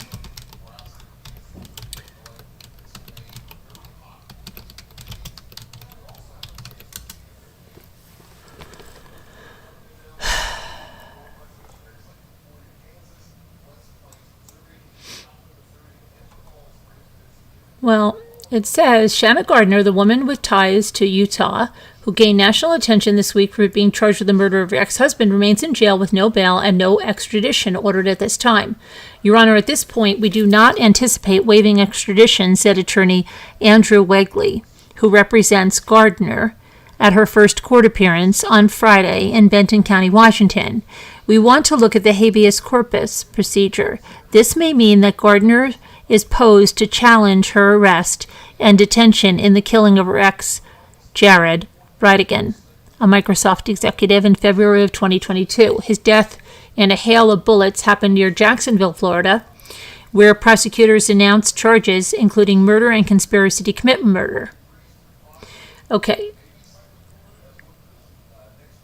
Two others, Gardner's current husband and an associate, well, it's actually a tenant, have also been charged. Prosecutors say it's a capital case.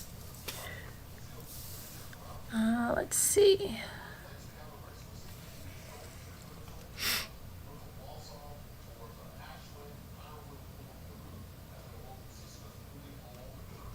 Let's see where her attorney is, okay? Her attorney is Andrew Wackley. Let's see who he is, okay? Let's see who Mommy and Daddy got her. Let's see, Mr. Wackley.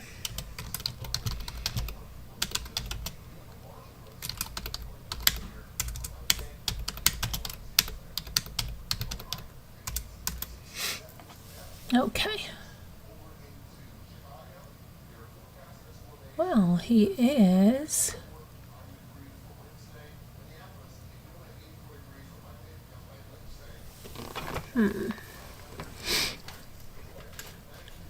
Judge denies state's request.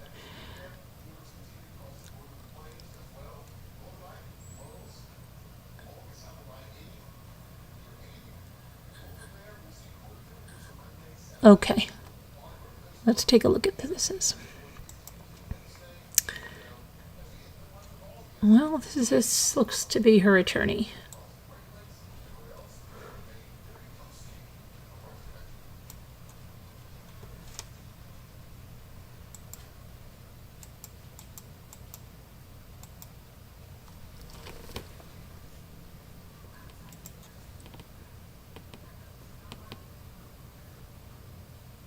Andrew Wackley, areas of emphasis: commercial litigation, criminal defense, and other complex litigation.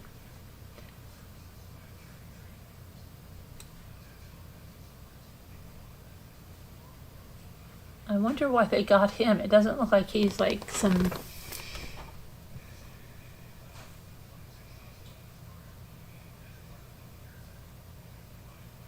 He graduated law school in 2015.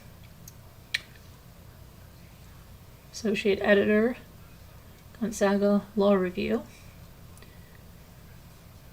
Highest grade in class. This is so ridiculous. Highest grade in class.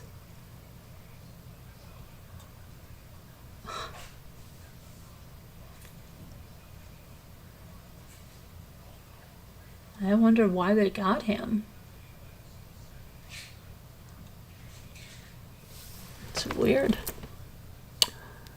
Weird, weird, weird.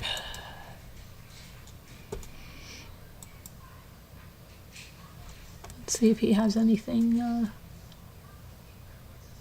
Maybe he's just representing her there. Maybe he's not going to be the heavy hitter.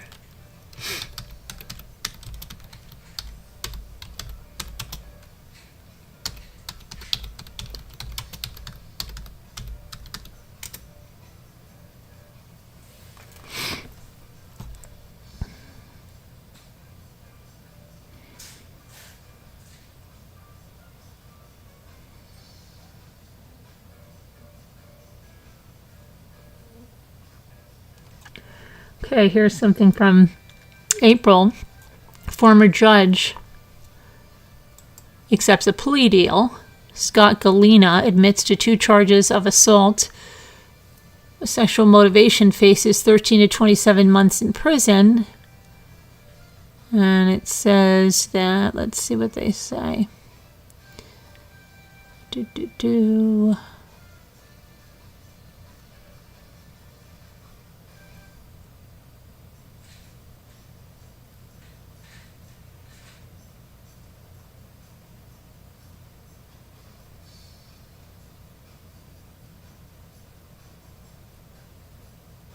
Why the heck is he even in here?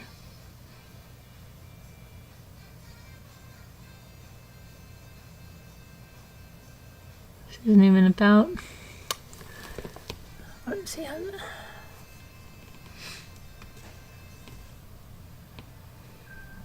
I don't know. I don't see anything like really great in this guy's. I'm not thinking that this is her. He was represented by defense attorneys Carl Oroskovich and Andrew Wagley, who argued for a 5-year prison sentence and no fine. Spokane doctor sentenced for hiring men to kidnap. Okay, maybe this is okay. Spokane doctor sentenced for hiring men to kidnap, hurt wife and colleague. January of 2023. This is. So let's see. A former Spokane neonatologist will spend 8 years in federal prison for hiring men on the dark web to kidnap and assault his estranged wife and 2 other victims. Dr. Ronald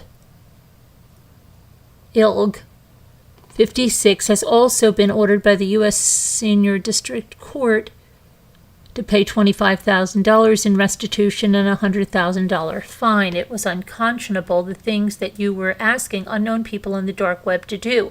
Okay, but this guy didn't have his wife killed. Her husband is dead, her ex-husband. Wow, okay. This is crazy. He was a neonatologist, and he did this. Oh my gosh. A total of $60,000 was paid to the men in Bitcoin for what federal prosecutors called nefarious schemes. Wow. They probably read this and thought, well, maybe he can get her off on this. I don't know.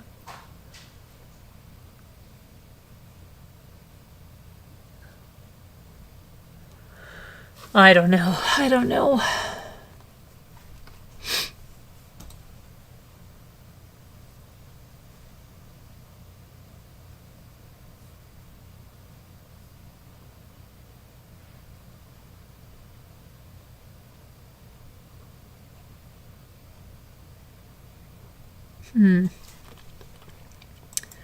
All right.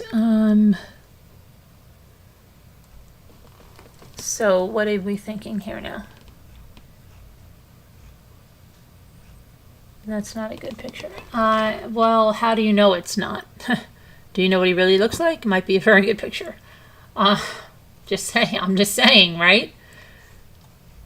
That might be a really good picture for him. We don't know.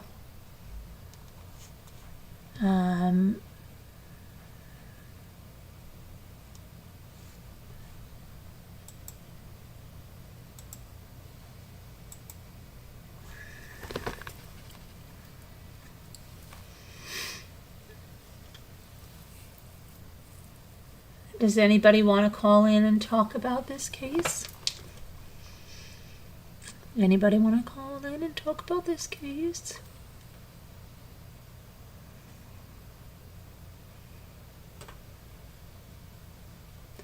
Or any other case, if you want to, call in.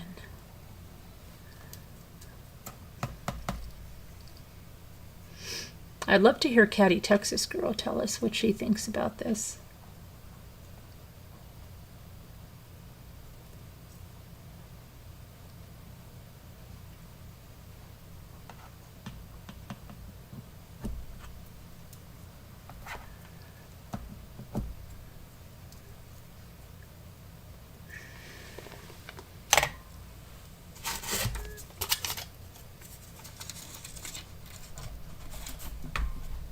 I think all your mods went to sleep.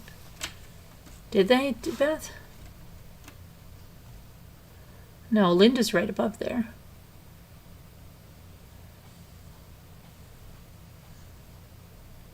Sharon's there.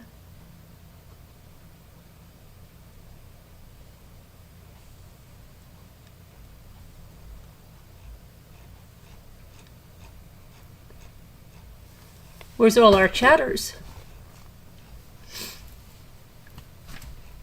I don't know, because nobody's chatting it up. You guys are chatting it up in Zoom or something.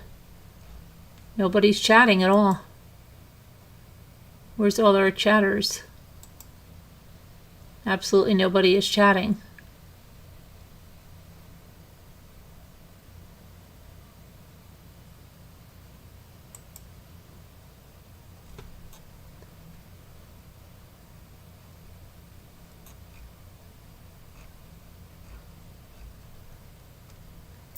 Here they come. Here they come, Beth.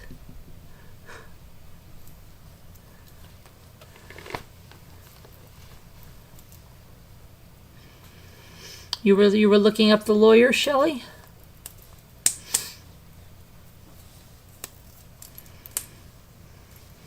Here's more. Here's Mary. Look at this. Everybody's gone. Everybody left.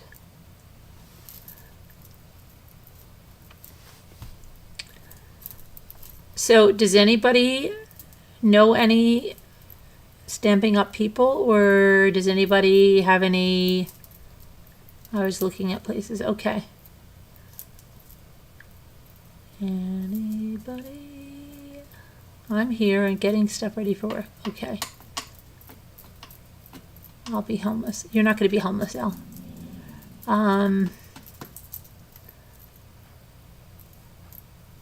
If he was dropping off the twins at the ex-wife's, why would he have the 2-year-old with him? Because I think they were out doing something, like together with the twins and the 2-year-old. He was doing something with them, and he was, and then they had a new baby. They had like an infant. So he was probably helping the wife out by taking the 2-year-old out with him. Look at all the lurkers. Hi, lurkers.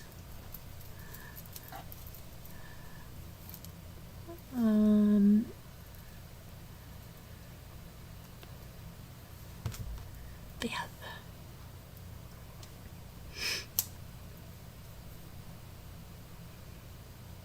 Oh, you were listening while you were playing word cookies? All right.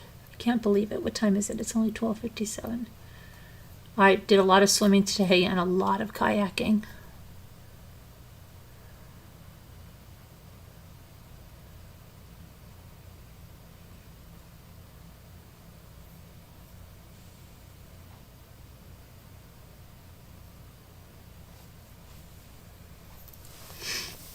I have some things to do tomorrow that are really important.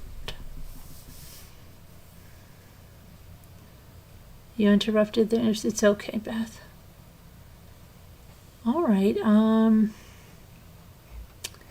Let's see what else. What else? Let's see what else is new.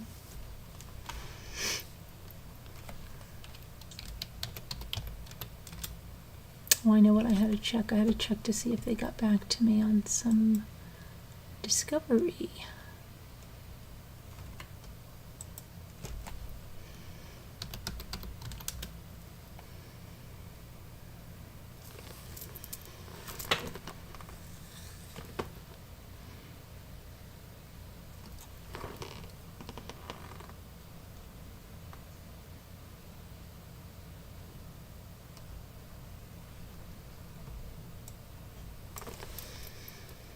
What was it that I wanted?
Okay, I'm gonna get something else.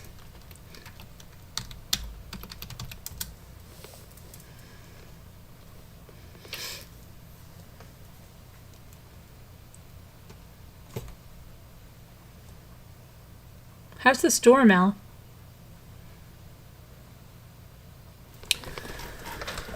Oh gosh, what is this?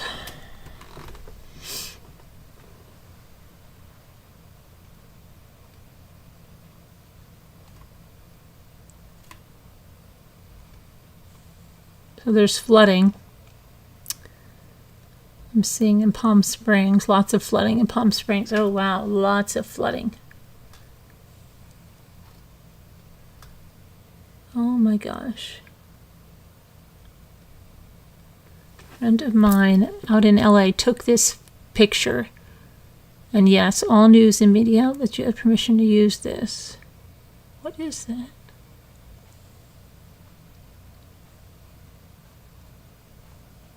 Is that for real?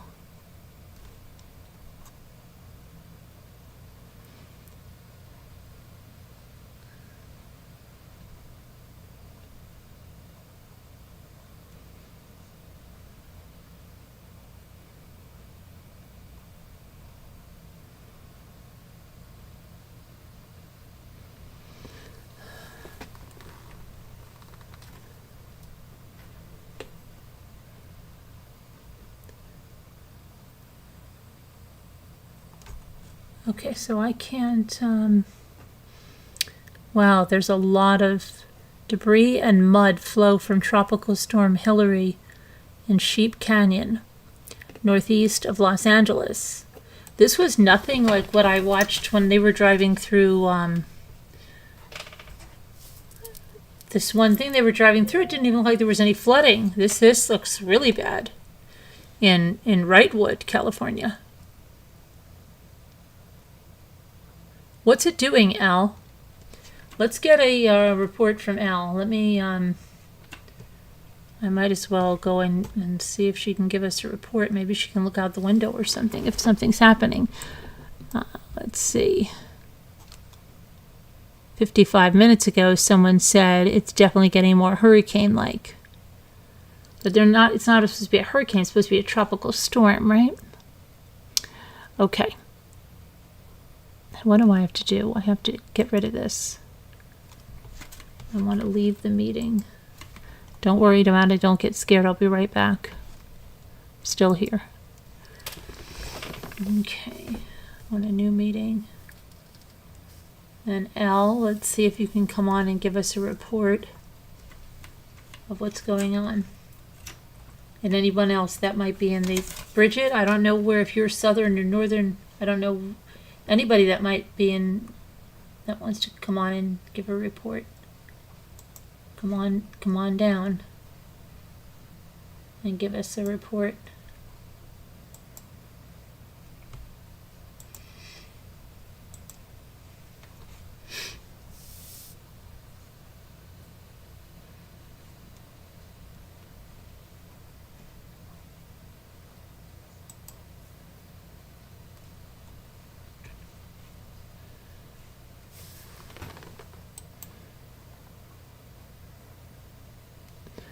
Oh, Bink is saying that. Bink, yes, come on, give us a report. Bink is screaming earthquake. Come along, Bink. Bink said 7 hours ago, earthquake.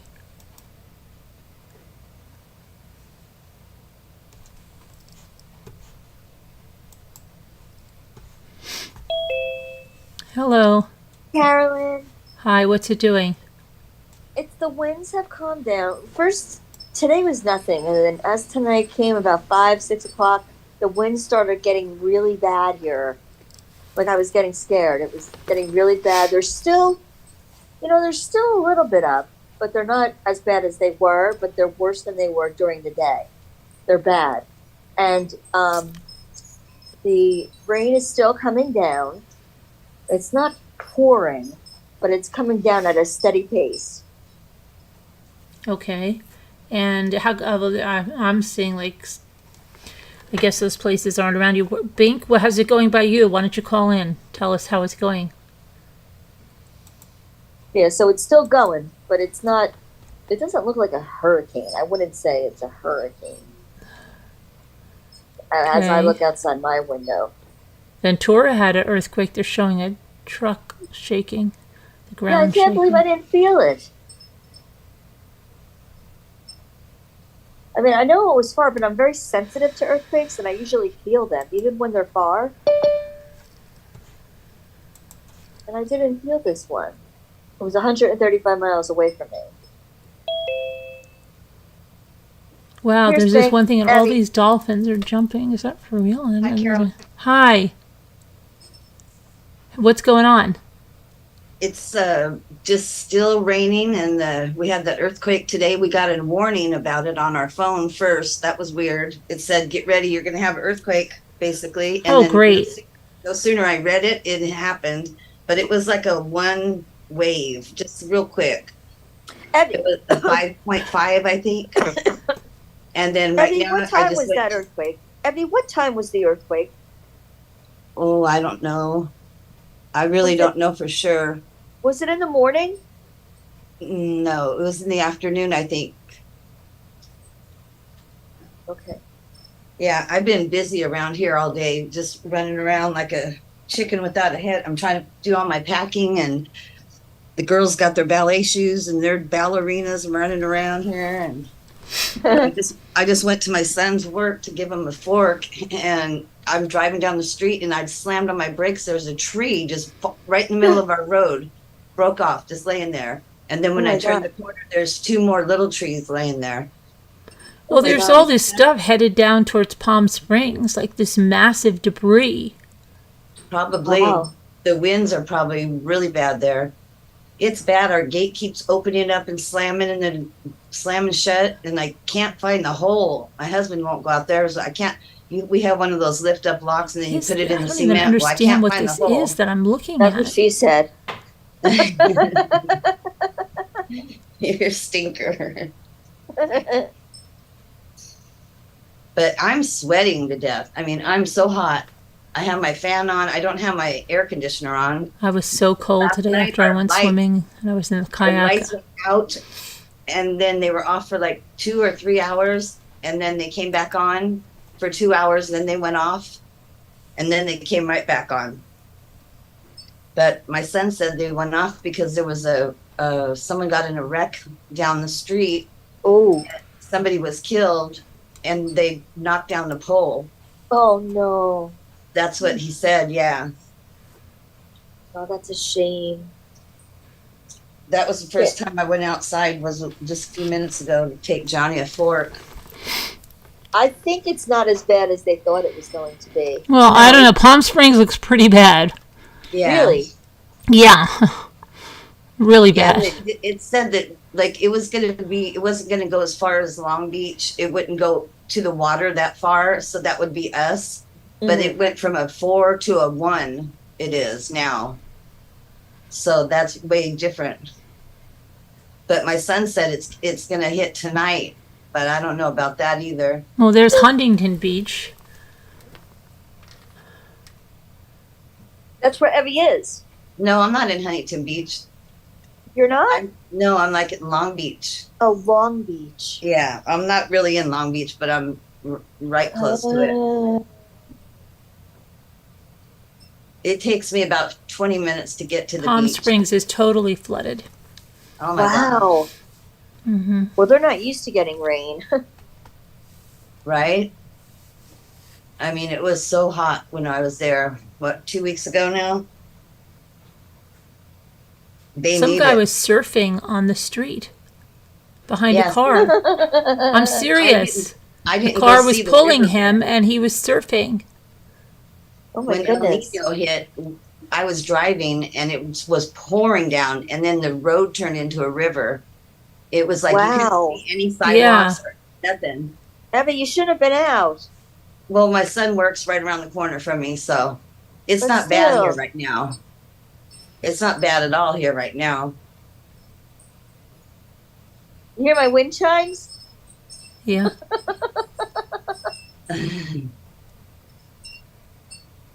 Let's see here.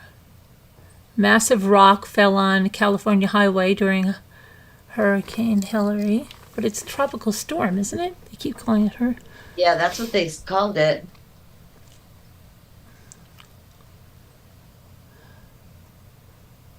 Flooding There's no inside thunder the or hospital, lightning. Eisenhower Hospital. There's no thunder or lightning yet, thank goodness. No, I haven't seen any or heard any myself. No. Flooding in Oak Glen, California.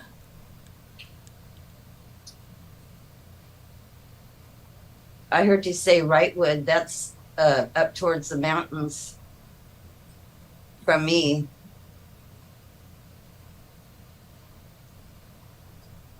Yeah. Parking lots are rapidly filling up with floodwaters in Palm Springs. That was 4 hours ago. I want to go look at the riverbed and see if it's filled up. Gee. Compton, California, the waters are getting higher and higher, and cars are being swept in. Oh, wow. 2 That's not hours that ago, update on the LA River in the Glendale Narrows, maybe 15 to 20 feet from cresting. Oh no. That's the riverbed right there.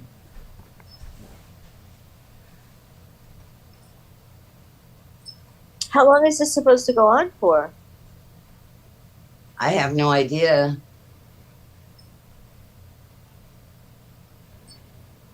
I know last night there was a lot of things that were blowing up, like maybe they were transmitters or something like that. You would hear boom. They weren't Where? they weren't firecrackers right outside my window, like in the shopping center right here. Why?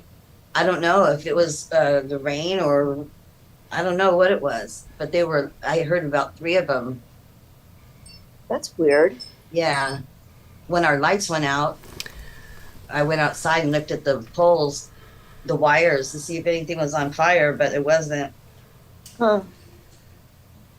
I called the Edison. I texted them, and they said, "Put your address in." I put my address in. They told me this is not a real address. I'm like, "Yes, it is." Well, then don't charge me for the electricity here, you should say. Yeah, Right. lose it when you try to bill me. Yeah. Right? Yeah, please take that off your list. Yeah. That would I've be just been paying as a joke all these years. Now, please take us Yeah. off. Yeah.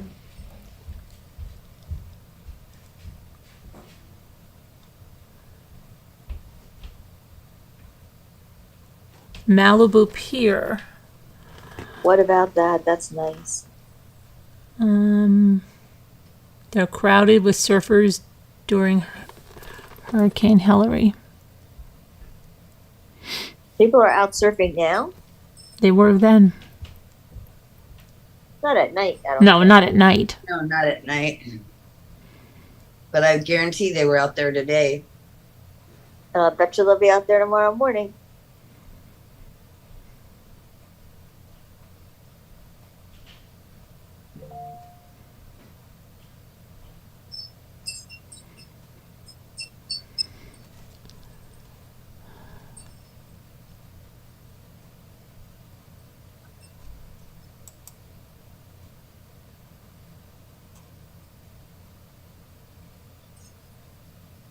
The I-10 was closed, it says, from flooding.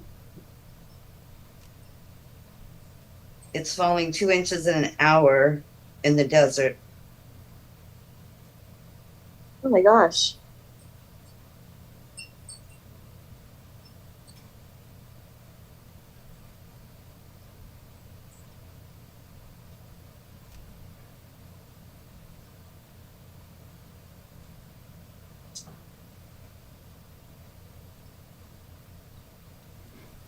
Oh, let me see. It's not LA.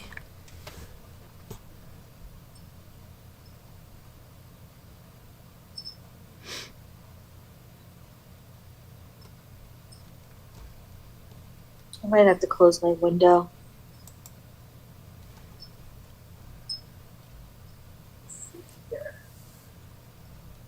There's so many fake things on. It's like ridiculous. People post videos that are not even from the.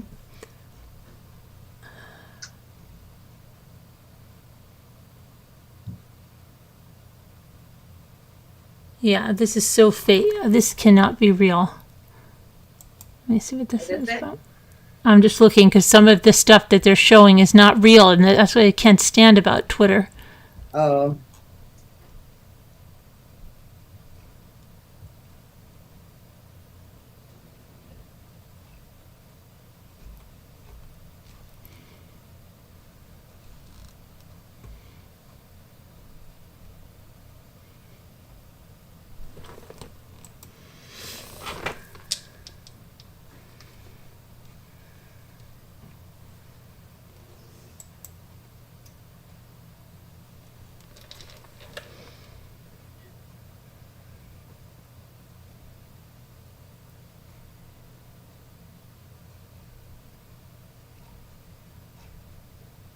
When were those other big rains by you guys? Remember, and Elle didn't know about it, and it was just flooding like crazy.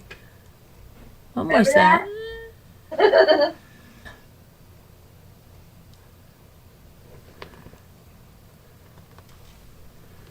don't know. that was weird how they put it on our phones, though, that there was an earthquake coming. They did it just like an Amber Alert, like they gave us a warning. Does for anyone know anything the- about Christiane? I don't know anything about Christiane. I haven't checked my email. Let me see.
And I closed my window open for a minute because it's starting to come down a little harder.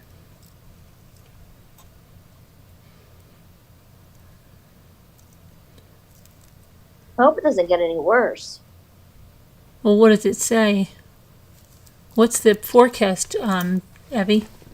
I'll look it up. Let me look it up.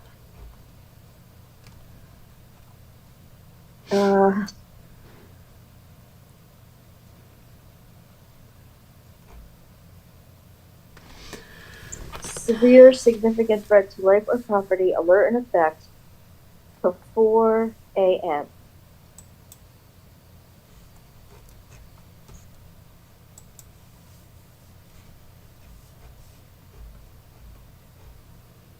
Huh. It is still windy, actually. I just seen this kid that's standing on the pier, and the waves smacked into him and pulled him out to sea. They're trying to get him right now.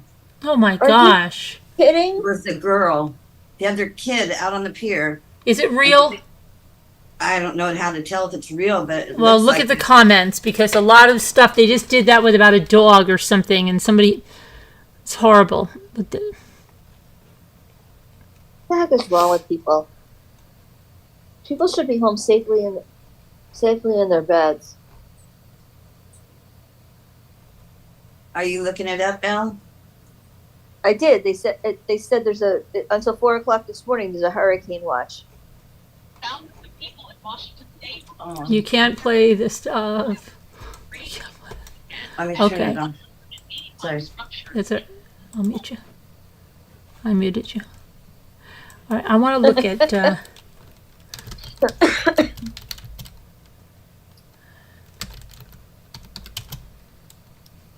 Yeah, I'll be up till 4.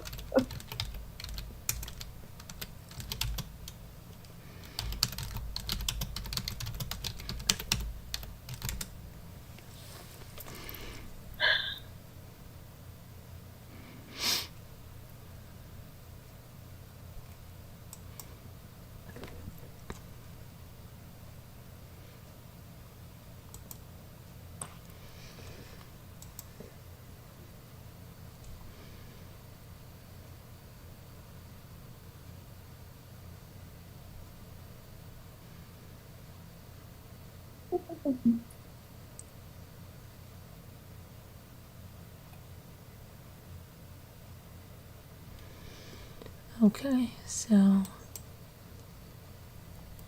where did she move?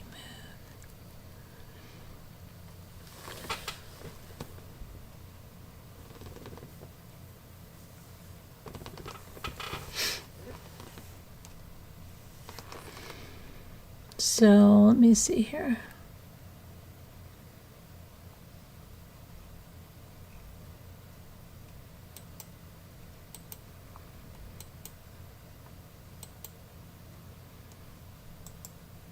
This is the. Where's this? Come on.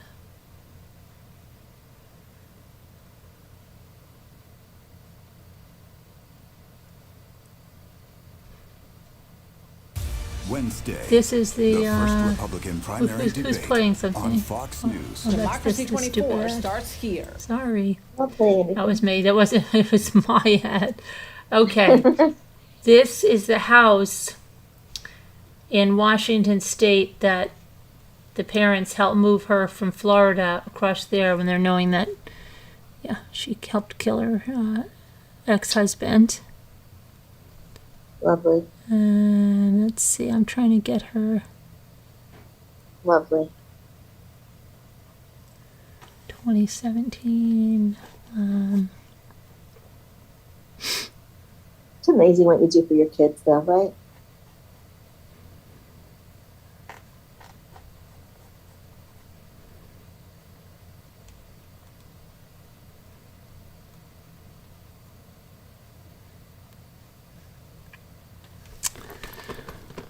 Let's see.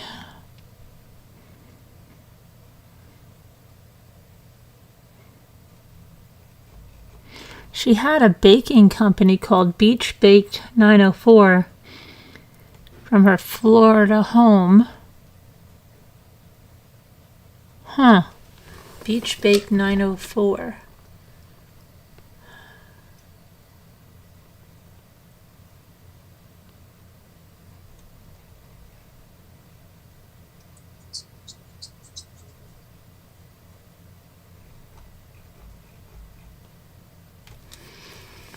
Beach Bake 904.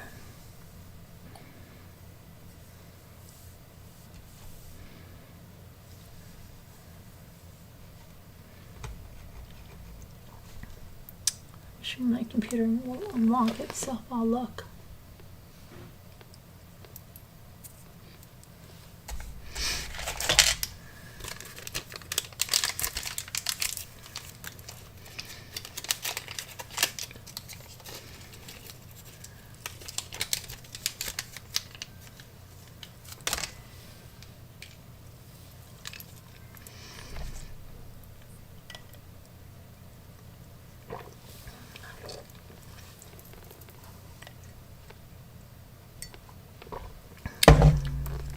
Hold on, as soon as my computer unlocks, I'm gonna look up some more about her thing.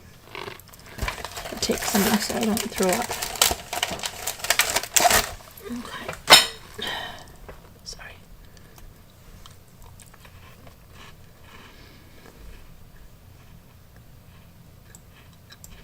Okay, let me see. Beach Bake 904.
Beach Bake Creations 904. Hold on.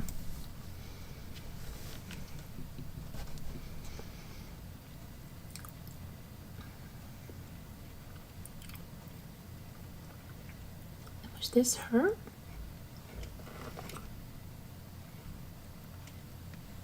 This is Beach Bake 904.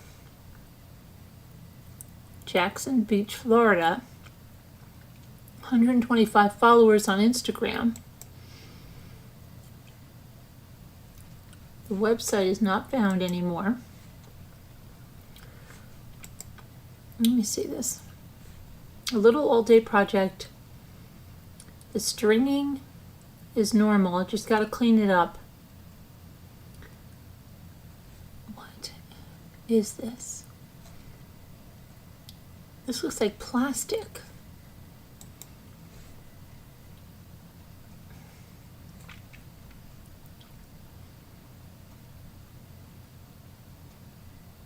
What is she doing?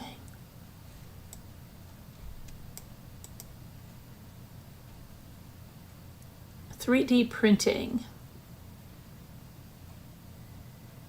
Custom cookie cutters, custom prints, custom kitchen items. That was what she was doing over there. Hold on. Beach Baked 904.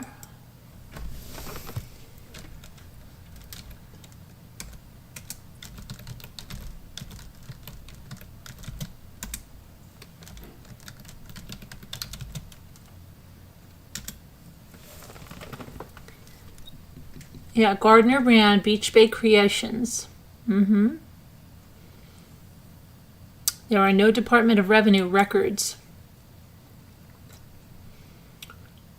Let's see here.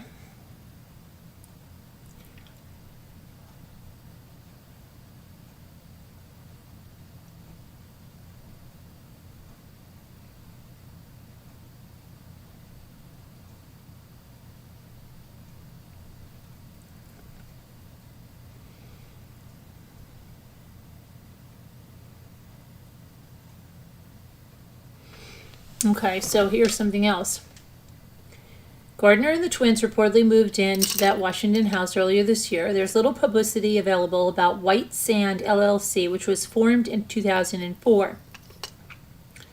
Gardner's parents own the multi-level marketing firm Stamping Up. So the LLC, White Sand LLC.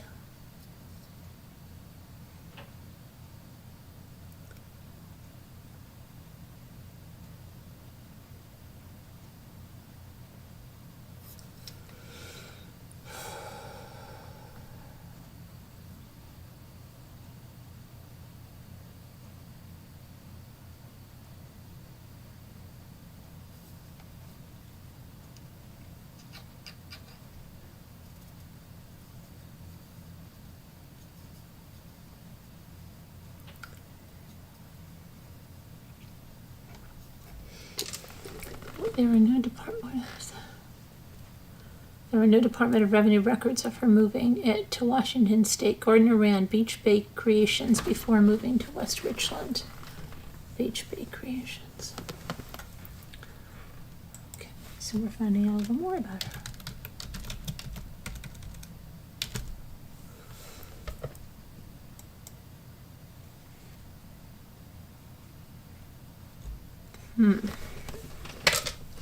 I'm not sure either had everything scrubbed or I don't know what, because there's like nothing about Beach Bay Creations on there.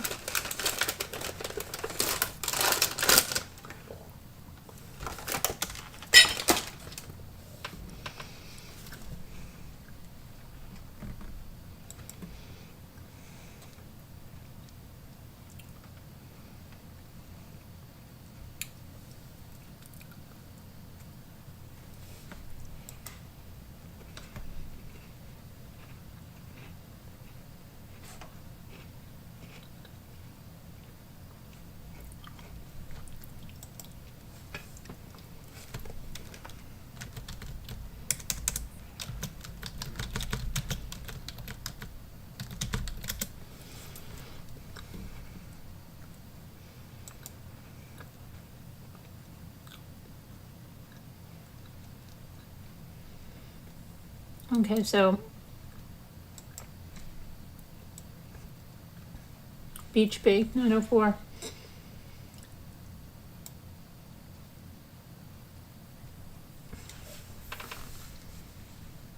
Jack's Beach, Florida. So it says when your birthday cake baker gets arrested for murder.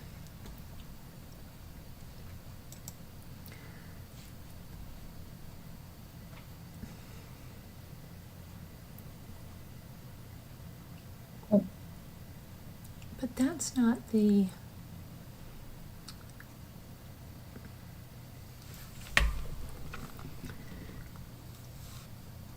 Someone said, let's see here.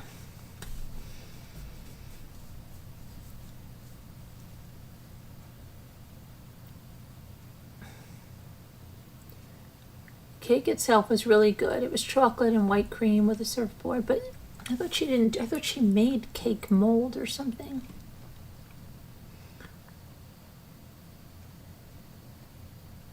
I'm very confused.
Oh, apparently she had an affair with the.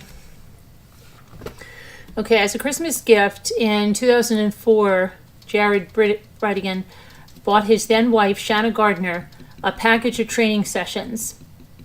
But the fitness instructor said the relationship turned romantic weeks later.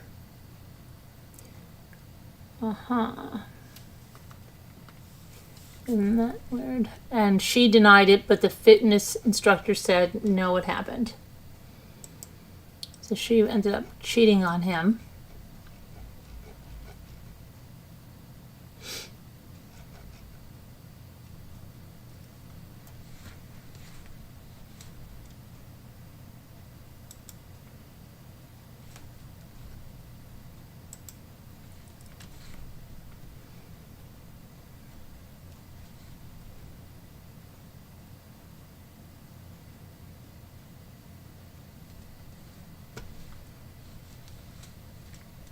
Uh-oh.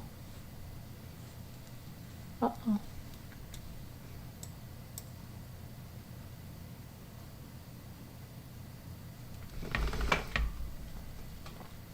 Are we still live? Yeah. Okay, because I can't see the screen. My whole Google just went down.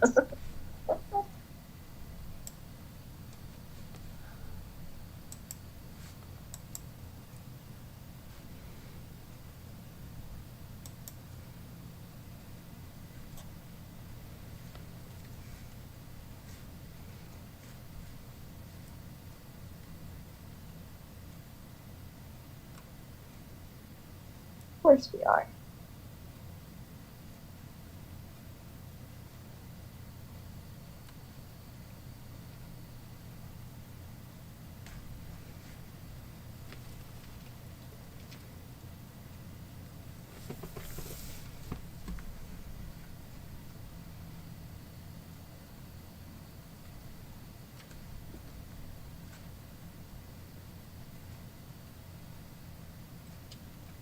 Evie, are you still okay?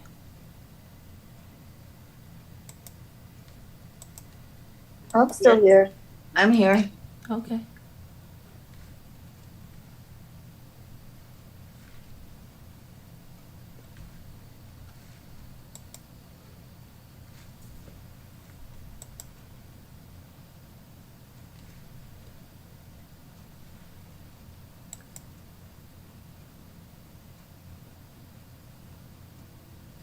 I didn't realize you were telling us that that guy had that tattoo of the glasses. I thought those were real glasses. Really? And his face was tattooed, but you said the glasses were? The glasses were a tattoo, yeah. Oh my Could you goodness. believe that guy? No, just like she said, well, just stand out a little bit, won't you? Yeah, I know.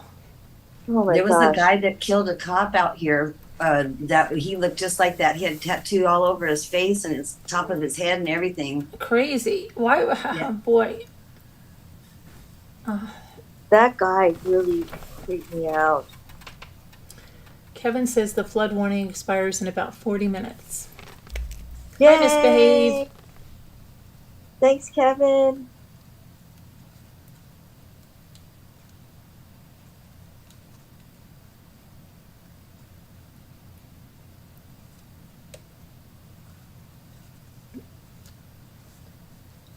Do you That's get the awesome. full amount or not? I think they take a little bit, but it's nothing like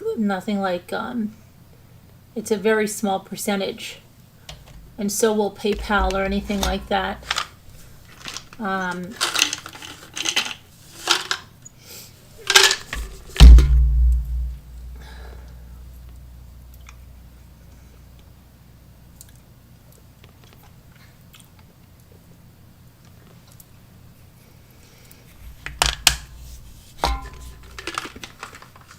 We are still live, yeah. Hello. Okay, let me see. I want to see more about this cake baking.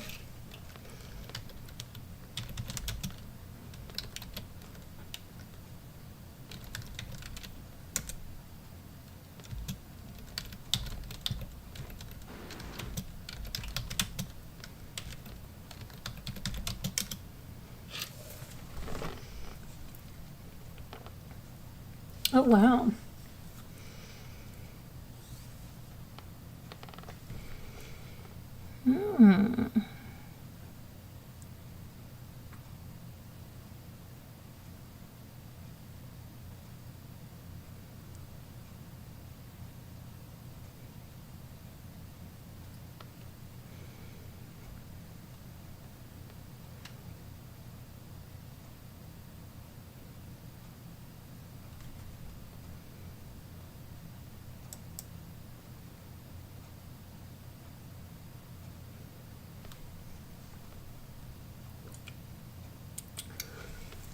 Look at that in a little bit.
Okay, the youngest child was just 7 months old when he was killed.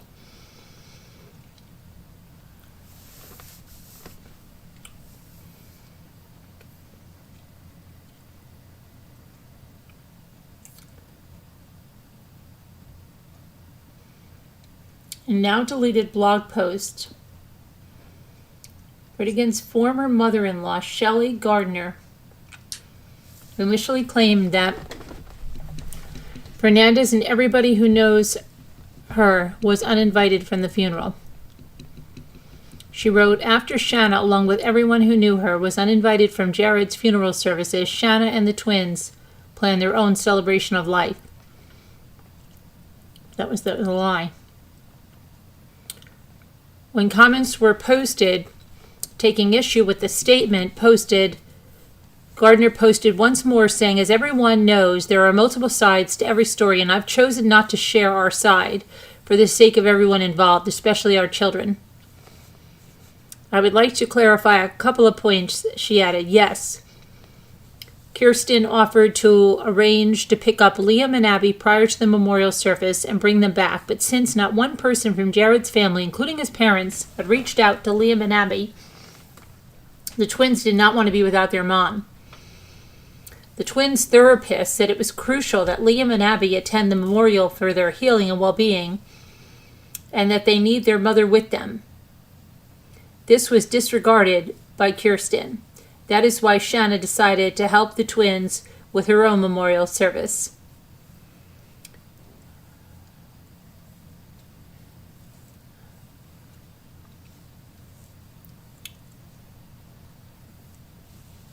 It was Shanna who filed for divorce in February of 2015 after 5 years of marriage on the grounds that the relationship was irretrievably broken, irrevocably broken. She told the court quite simply, "We don't love each other anymore." In her original petition, she accused him of threatening to withdraw funds from their children's trust funds, which she claimed were in his name. The funds were set up by Shanna's parents, Sterling Gardner, and his wife. Oh, Sterling is much older. See, I was right. Sterling was 72. That was, when was this? More math.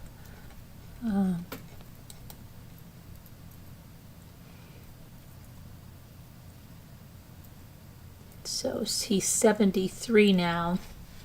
So he's 12 years older than her. Okay. All right, that makes sense.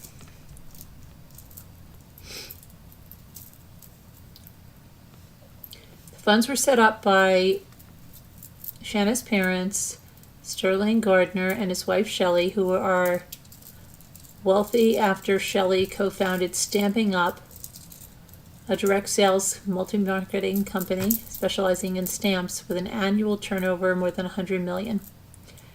Brightigan denied Shanna's allegations regarding the trust funds, and the issue was quickly dropped, but it was the first of many shots she fired in numerous filings over the years, making allegations that were later withdrawn and taking up court time and running up attorney fees. At the start of the divorce, neither party would move out of the family home without both demanding sole use of it.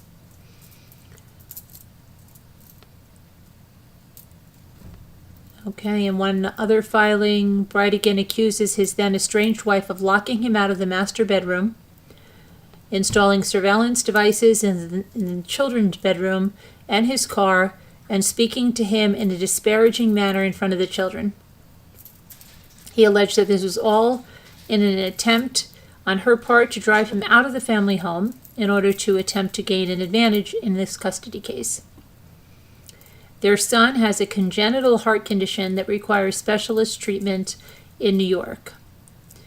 In June of 2015, 4 months after Shanna filed for divorce, Brightigan accused his ex of unilaterally canceling a scheduled surgery to which he was due to take the child.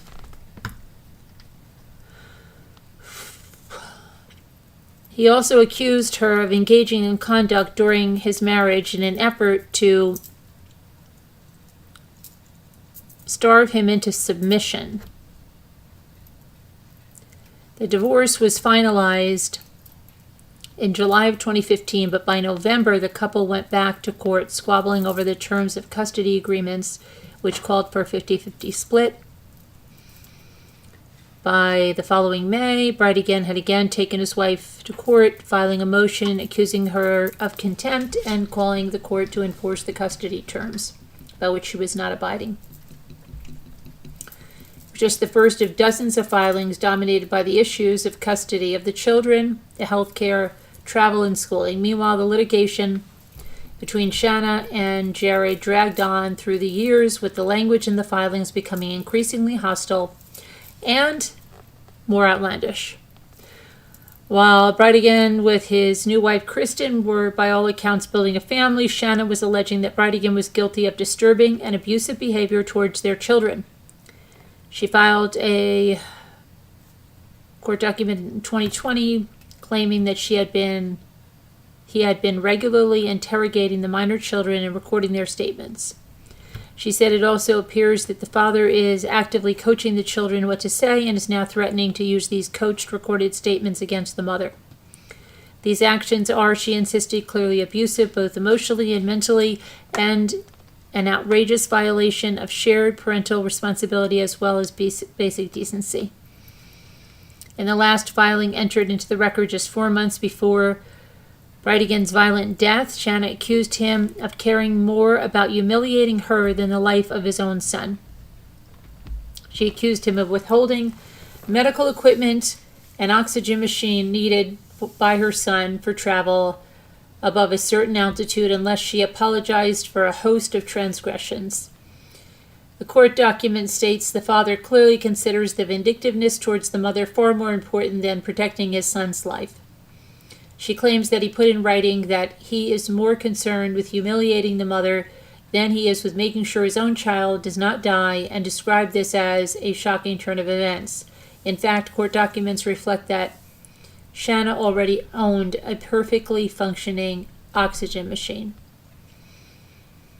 The court did not take the view that the child was at risk, nor that Shanna should be entitled to use the newer model owned by Brightigan and purchased to ensure his son's safety during an earlier planned trip.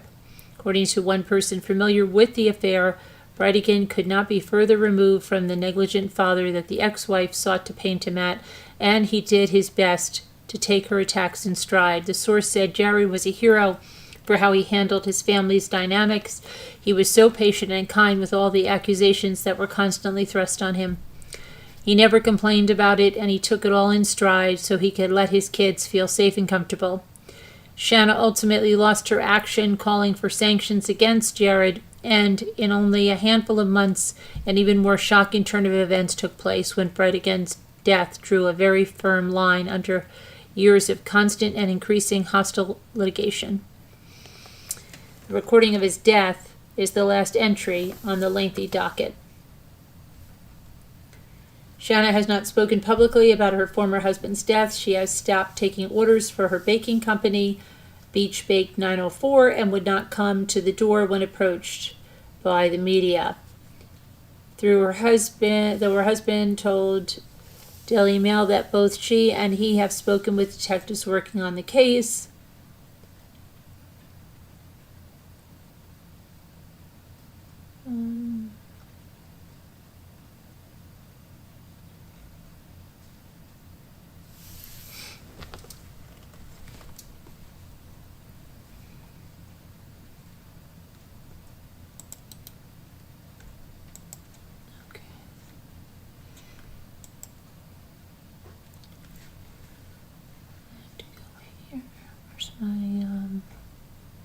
Where the heck is my thing too?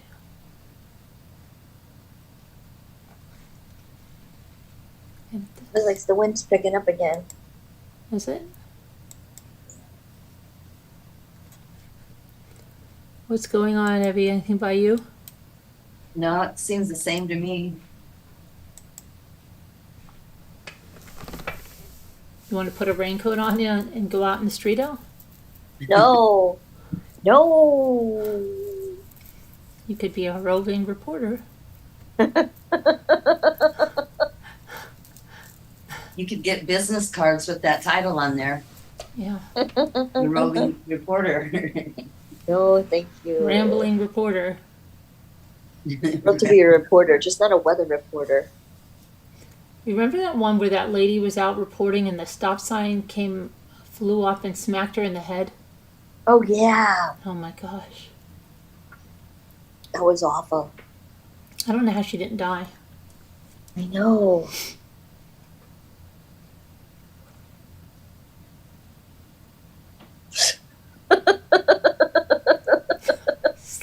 Some of those things are so funny where the weather guys are out there and the wind's just like pushing them away and they look so stupid. They're telling everybody, don't come out this way. Right. So dangerous. It's Right. so dangerous. You'll come out in a body bag. That's how you're coming out of here. Right. And they're there. So funny.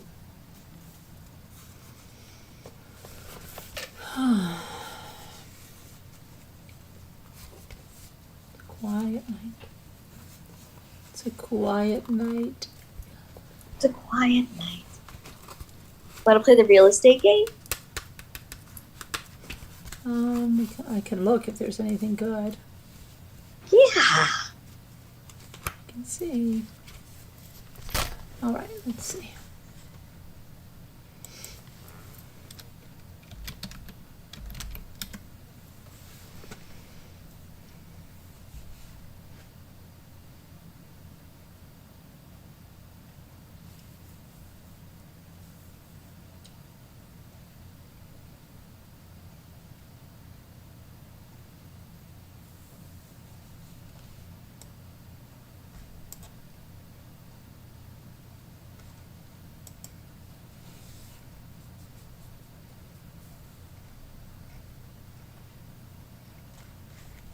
I think you like that game, right?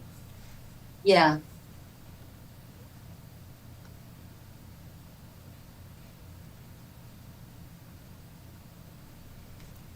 Okay, let's see what this is. So it's different. Let's see if we can get this one.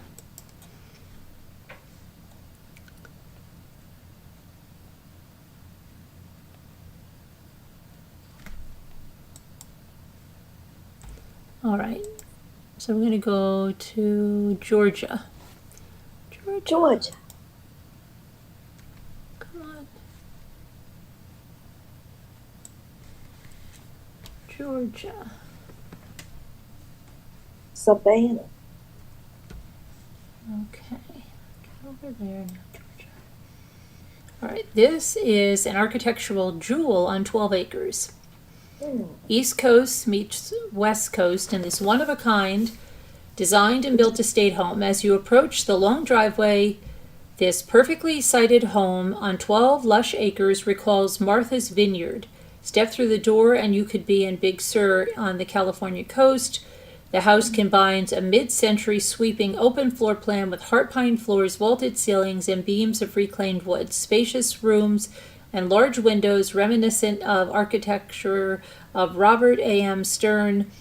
The more than 4,600 square foot home includes a primary suite on the main floor, complete with a fireplace and a huge Art Deco inspired his/her bath, semi-circular sunroom, gracious separate dining room, and two-story garage carriage house ready to become an in-law or au pair suite. Okay, so let's just take a look. There's the driveway. I'm surprised they don't have this paved or some even gravel. It's kind of weird. It's just not. Yeah. The driveway's just like on the lawn like that. That's a little weird. I'm just gonna shout out my price because I mean my picture's bigger of the house. What? I'm just gonna shout out my price because I made my picture of the house bigger.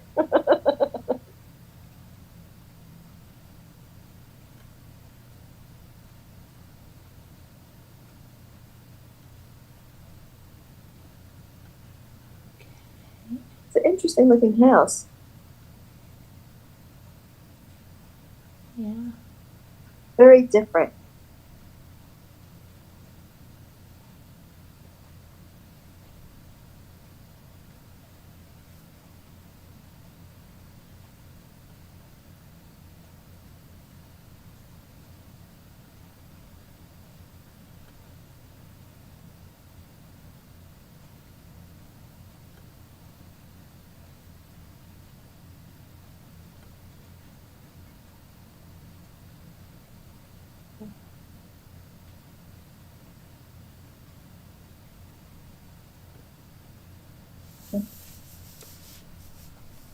Ooh.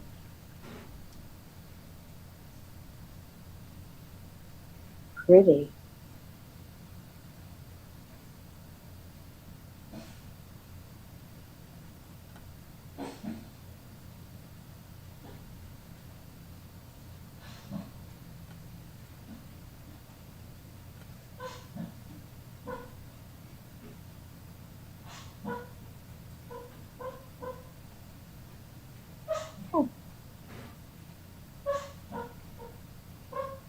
Oh, you dreaming, Jasper? Aw.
They have a pool? How come they didn't show us the pool?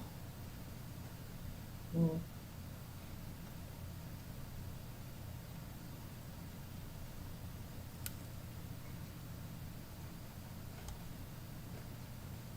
All right.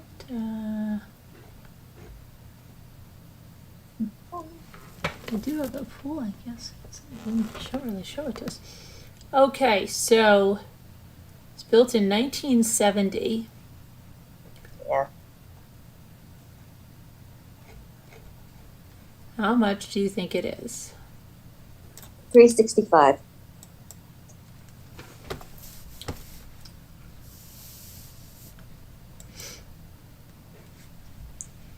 Mary Warren likes it.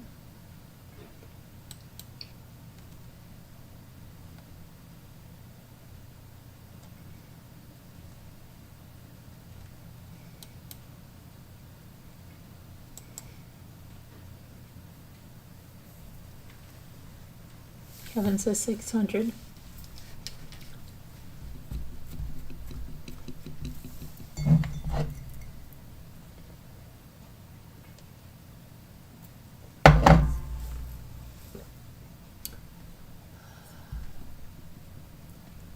So hungry.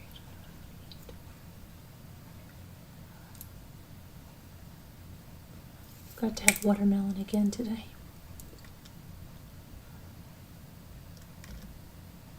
$750. Beth came the closest. Wow. That's pretty steep.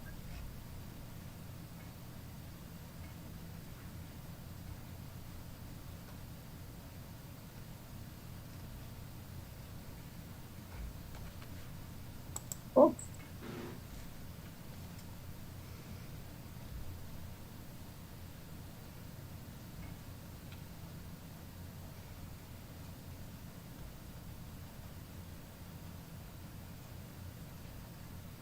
Oh.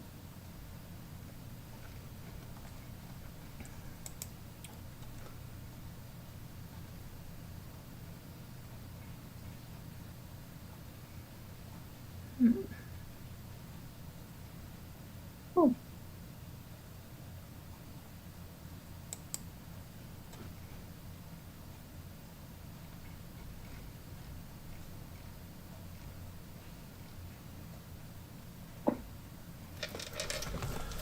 Okay, what is this?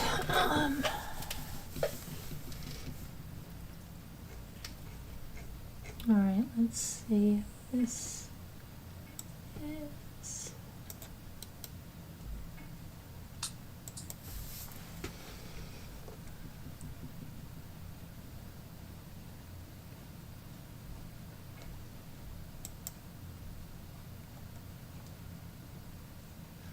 That's not it.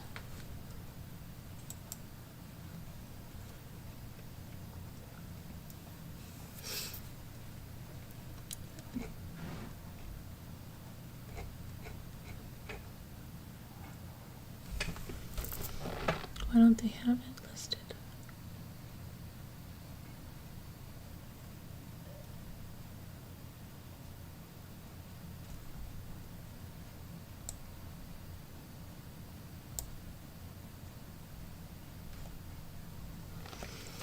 Okay, that's not the right one.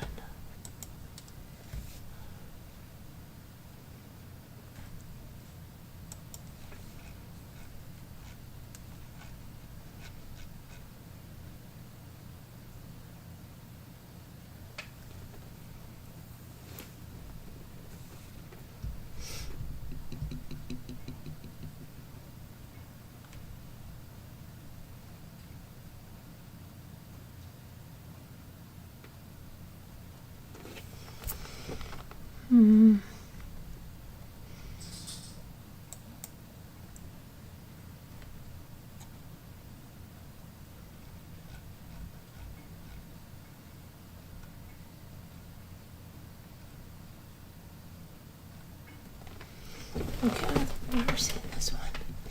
All right, let me see if I can find this one.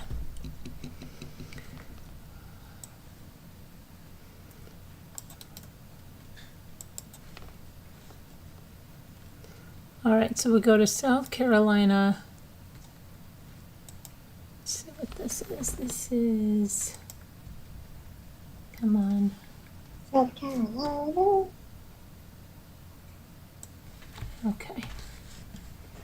Get over there. This is in Aiken, South Carolina. Delightful Morrison Wright Cottage, listed on the National Registry of Historic Places, offers an elegant home and beautiful gardens to enjoy, entertain, and fine dining in Aiken, South Carolina. This impressive townhouse will captivate those who appreciate the glamour of yesteryear and those looking for a harmonious combination of formal family and outdoor living spaces for a stylish southern lifestyle. Let's see.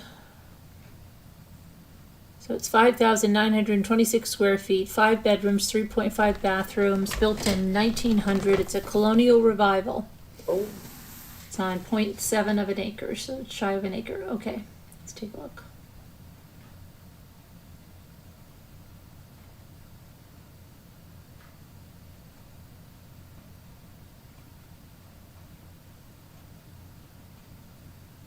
$704. And 9.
I like the built-ins.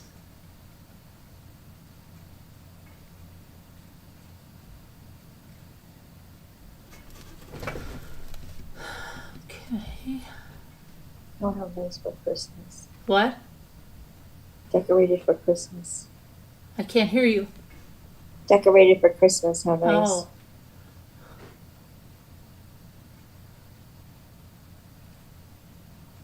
Mm.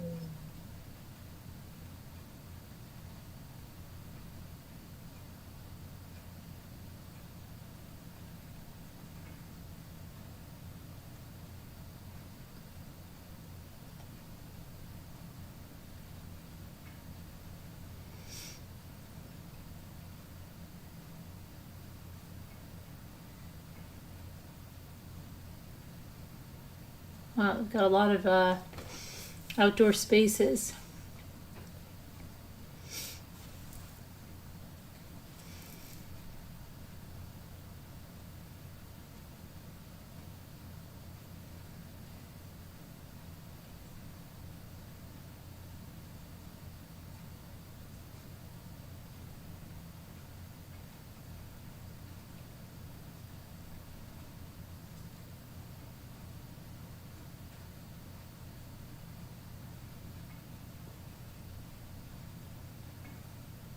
Beautiful grounds.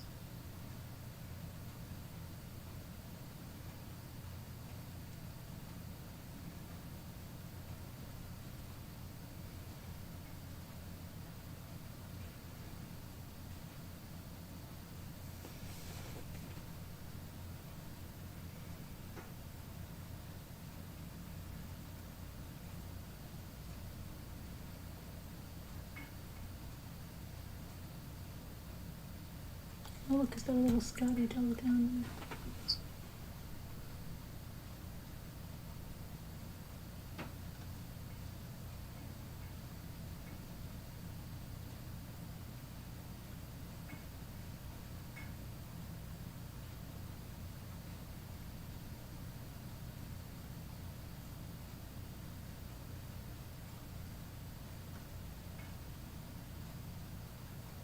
What's that over there? Like another kitchen in there? That's weird. Oh, it's like a wet bar thing? Is that what that was?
All right, how much do you think it is?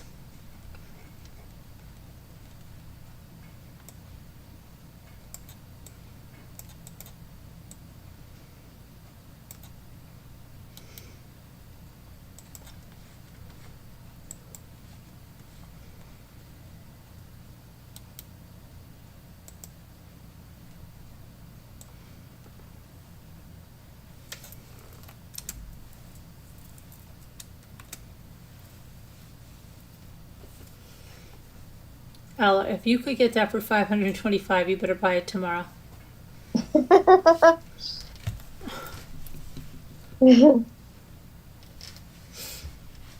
Hi, Jane Grill.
I was the only one that got the closest.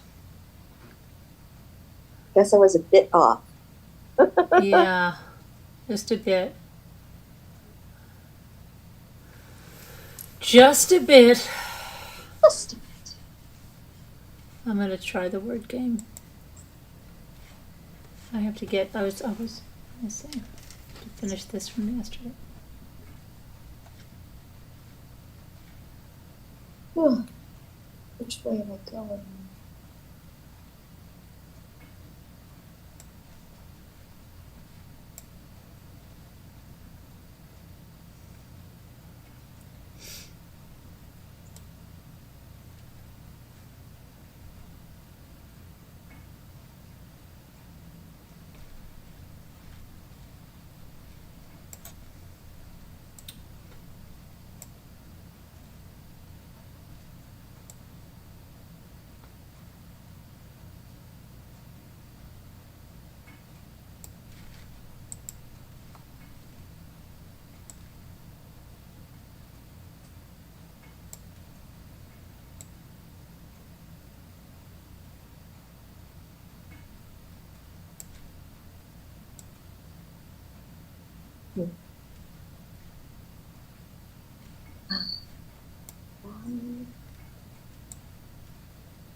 Oh, we're almost done.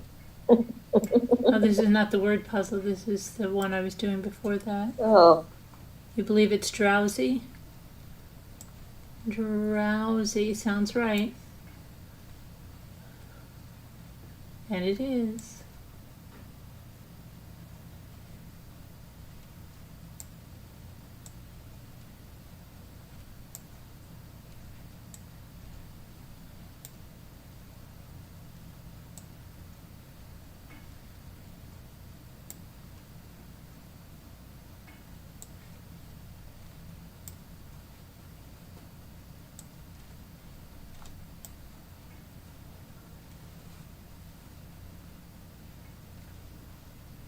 I did word, didn't? Oh, don't even tell me I didn't do word. Oh my gosh. How stupid. Oh, thank you, Beth.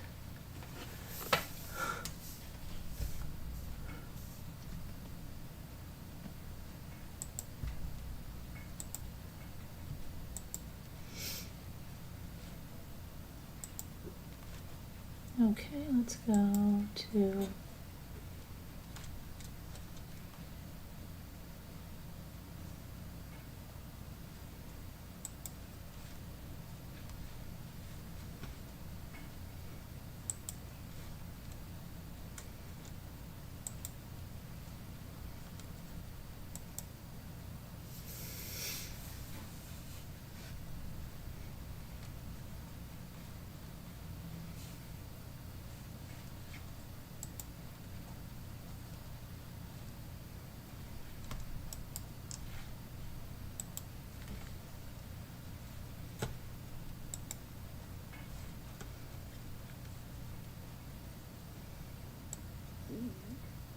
stomach is rumbling, hungry.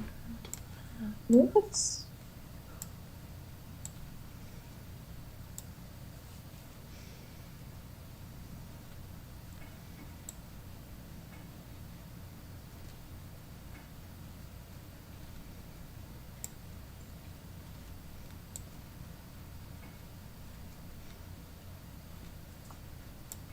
No.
It's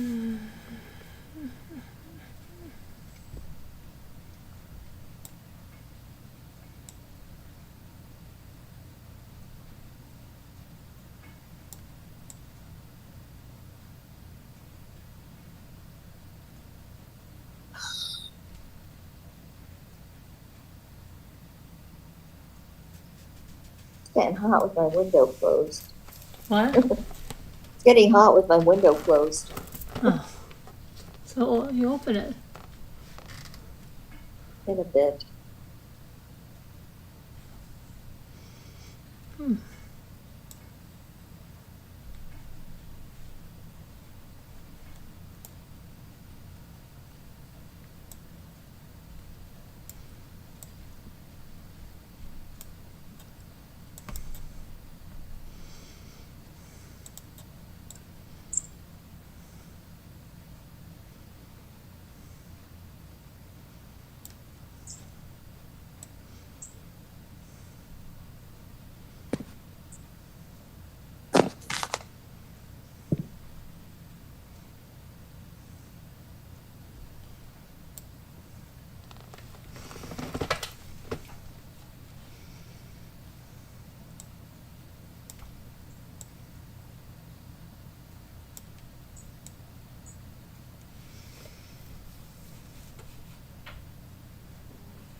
Good,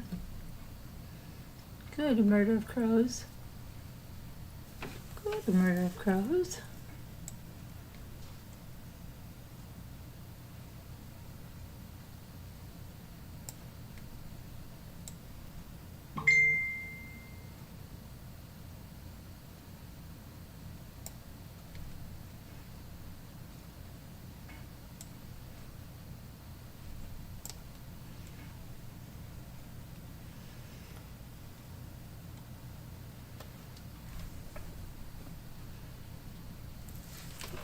There's only one, hold on. There's only one S.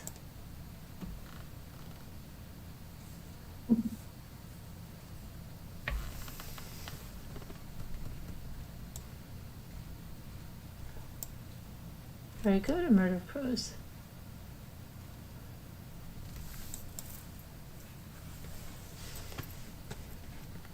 Very good.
Beth. Why is she saying Beth? No, Beth. What?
Okay, Kevin.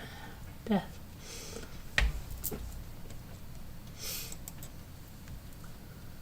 All right, let's see.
Cascade. Who said that?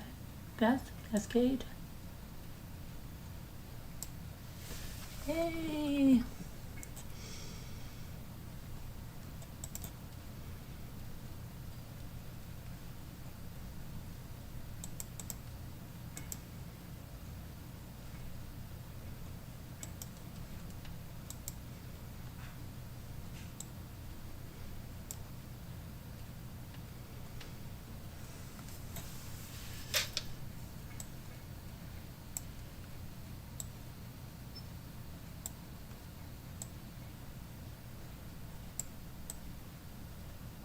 Shoot. Oh my gosh.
What am I doing?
Yay, Beth. Hi, Miss Cheers. We don't have an S. We don't have an S.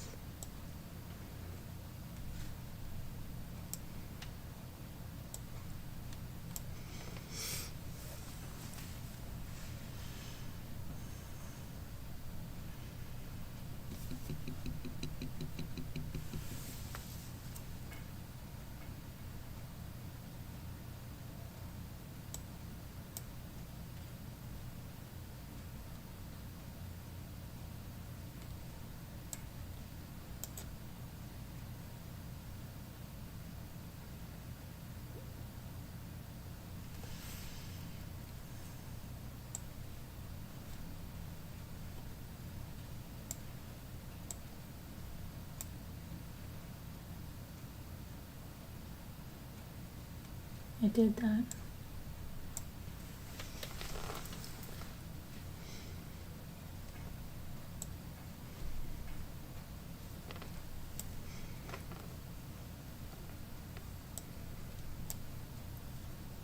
Ah.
Joy, yeah. Holy. Okay, good, Beth. Only.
Oh my gosh.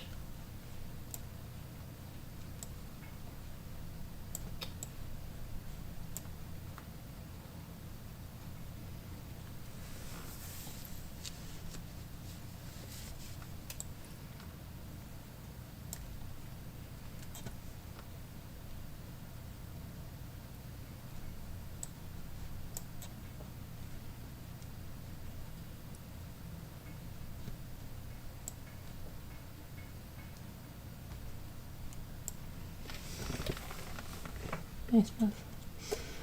Thanks, Beth.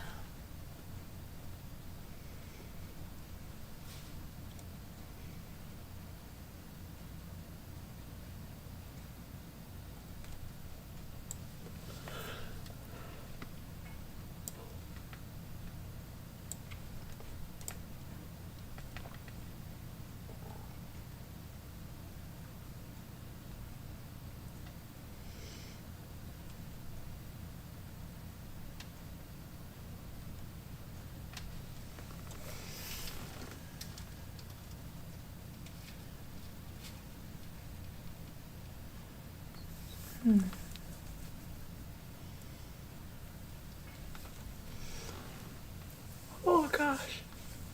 Falling asleep, Beth.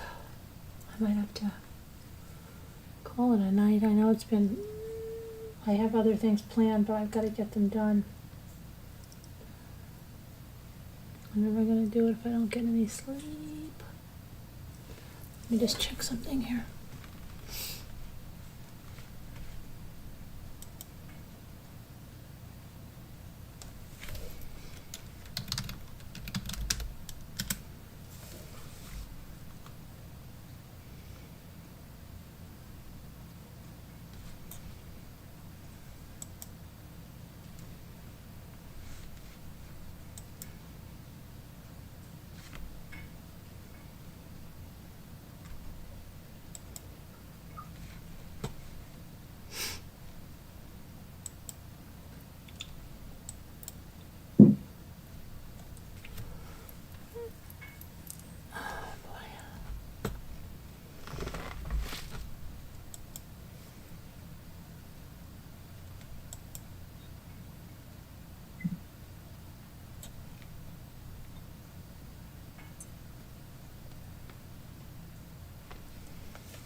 I'll just put something over here. Sorry, guys.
Okay.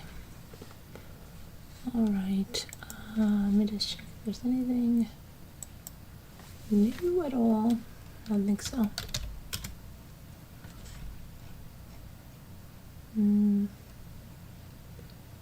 Nope. Not there. Let's check the weather real quick.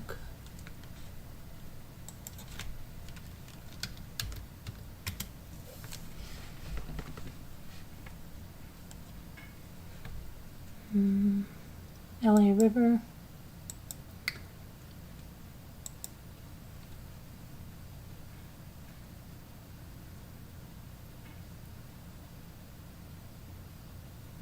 Somebody said I've never seen the LA River this full. Really? Yeah. Uh-oh. The river's raging. The water Uh-oh. level is probably halfway to 2/3 up the flood control bank where it normally is. Uh-oh.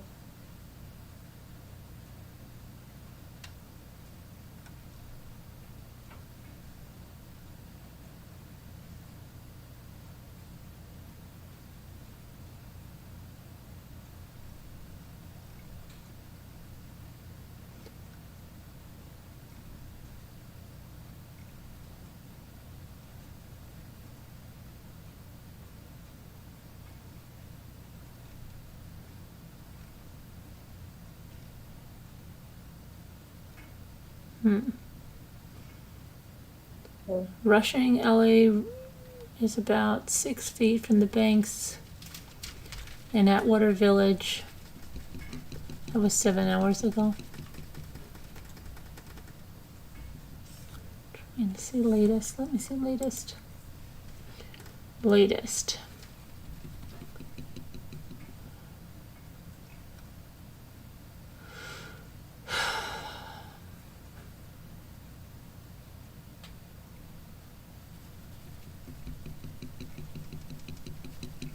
Well, Kevin said the flooding warning was over 40 minutes ago.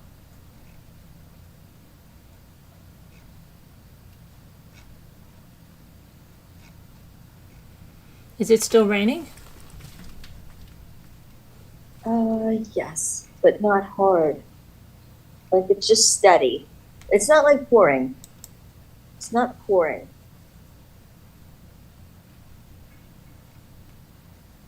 As I can tell. Wait, let me see.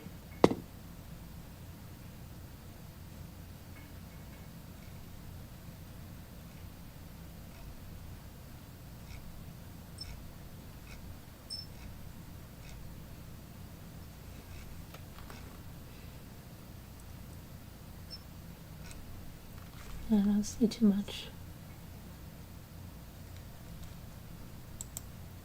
Well, it's not pouring.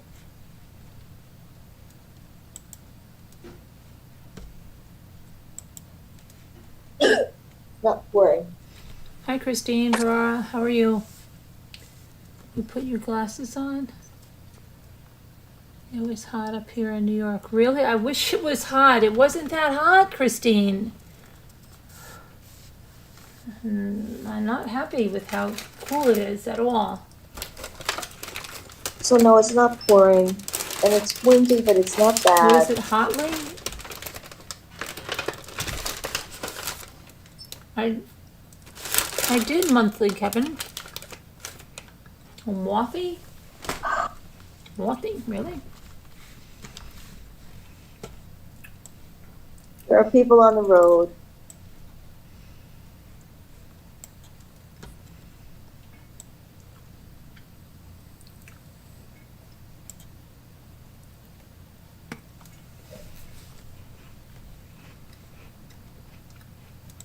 Thank you.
Who's that?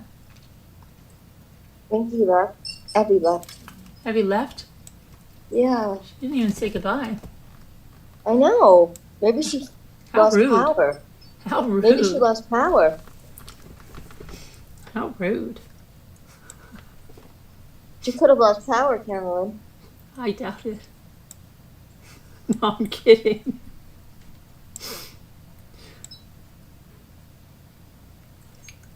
I'm kidding.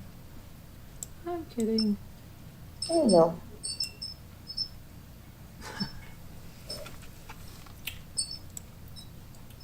Teeth.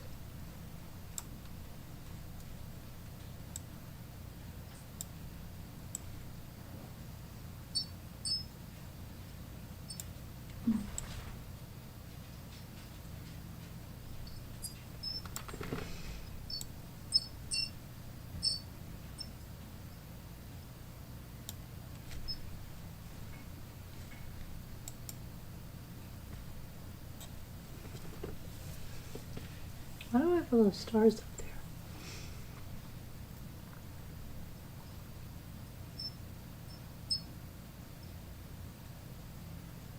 Hmm.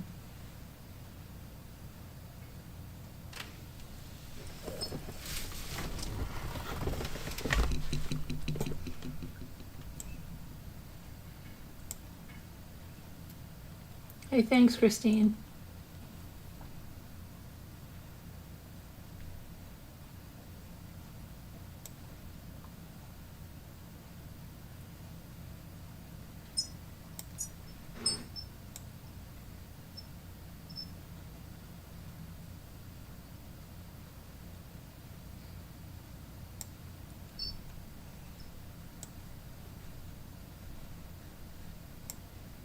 Yay, kettle. Very good, thank you. Good.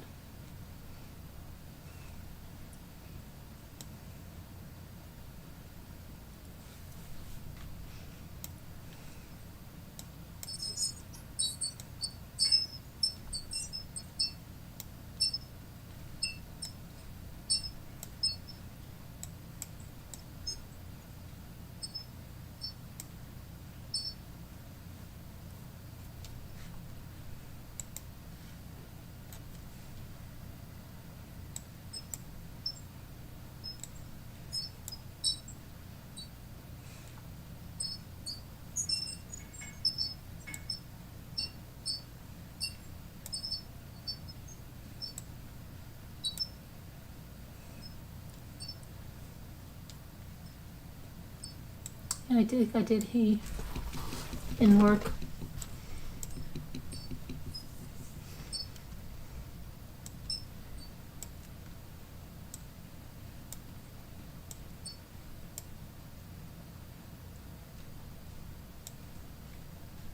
Oh yeah, elk. Thank you, Christine.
21.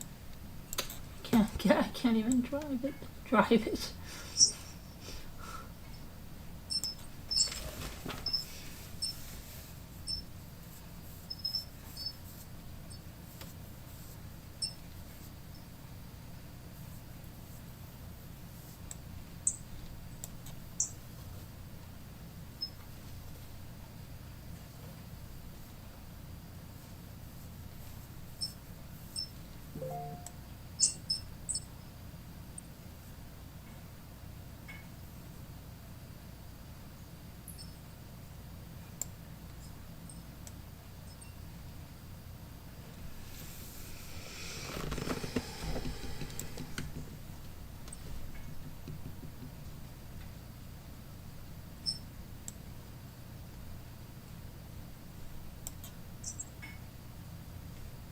Thank you, Kevin.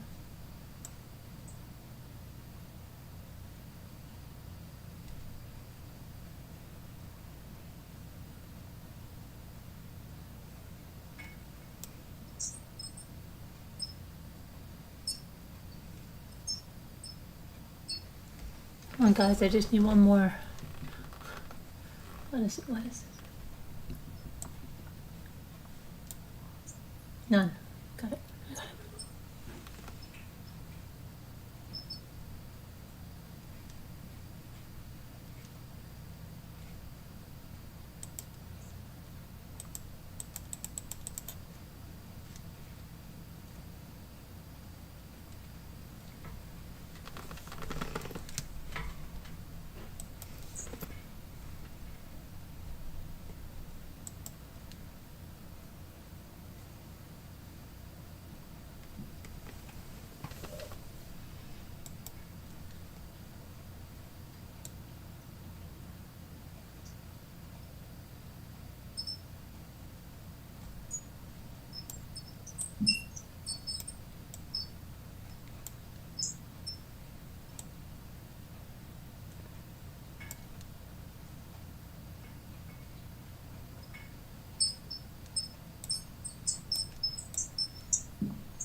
You're washing dishes? Word of gross.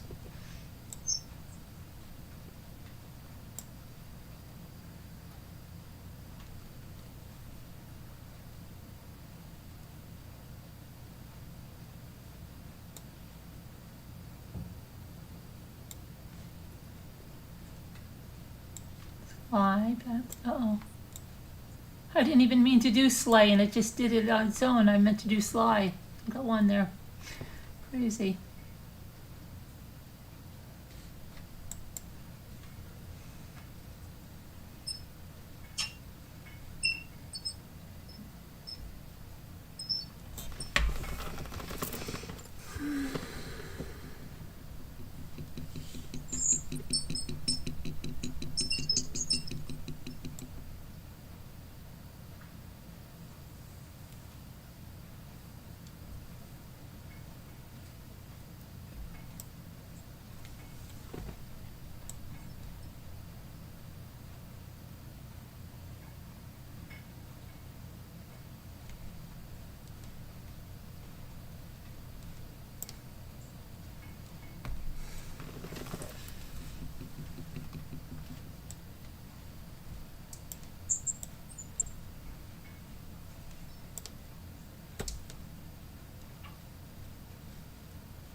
killing the. Oops.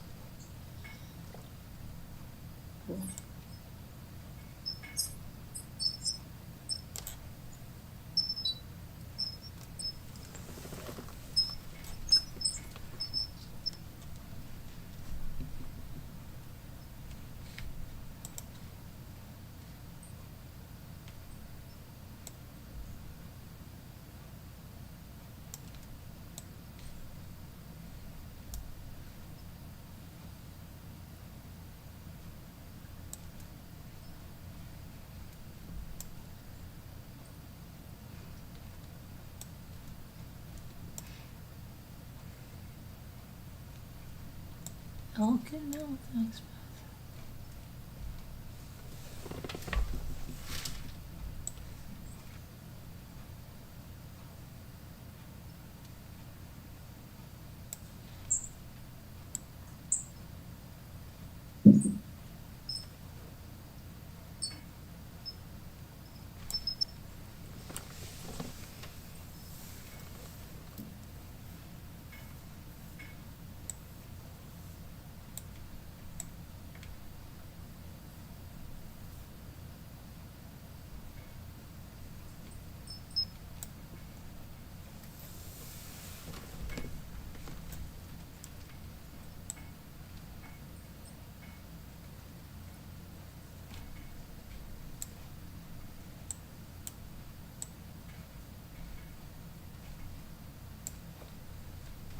I think I better give it a break.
All right, I think we're going to call it.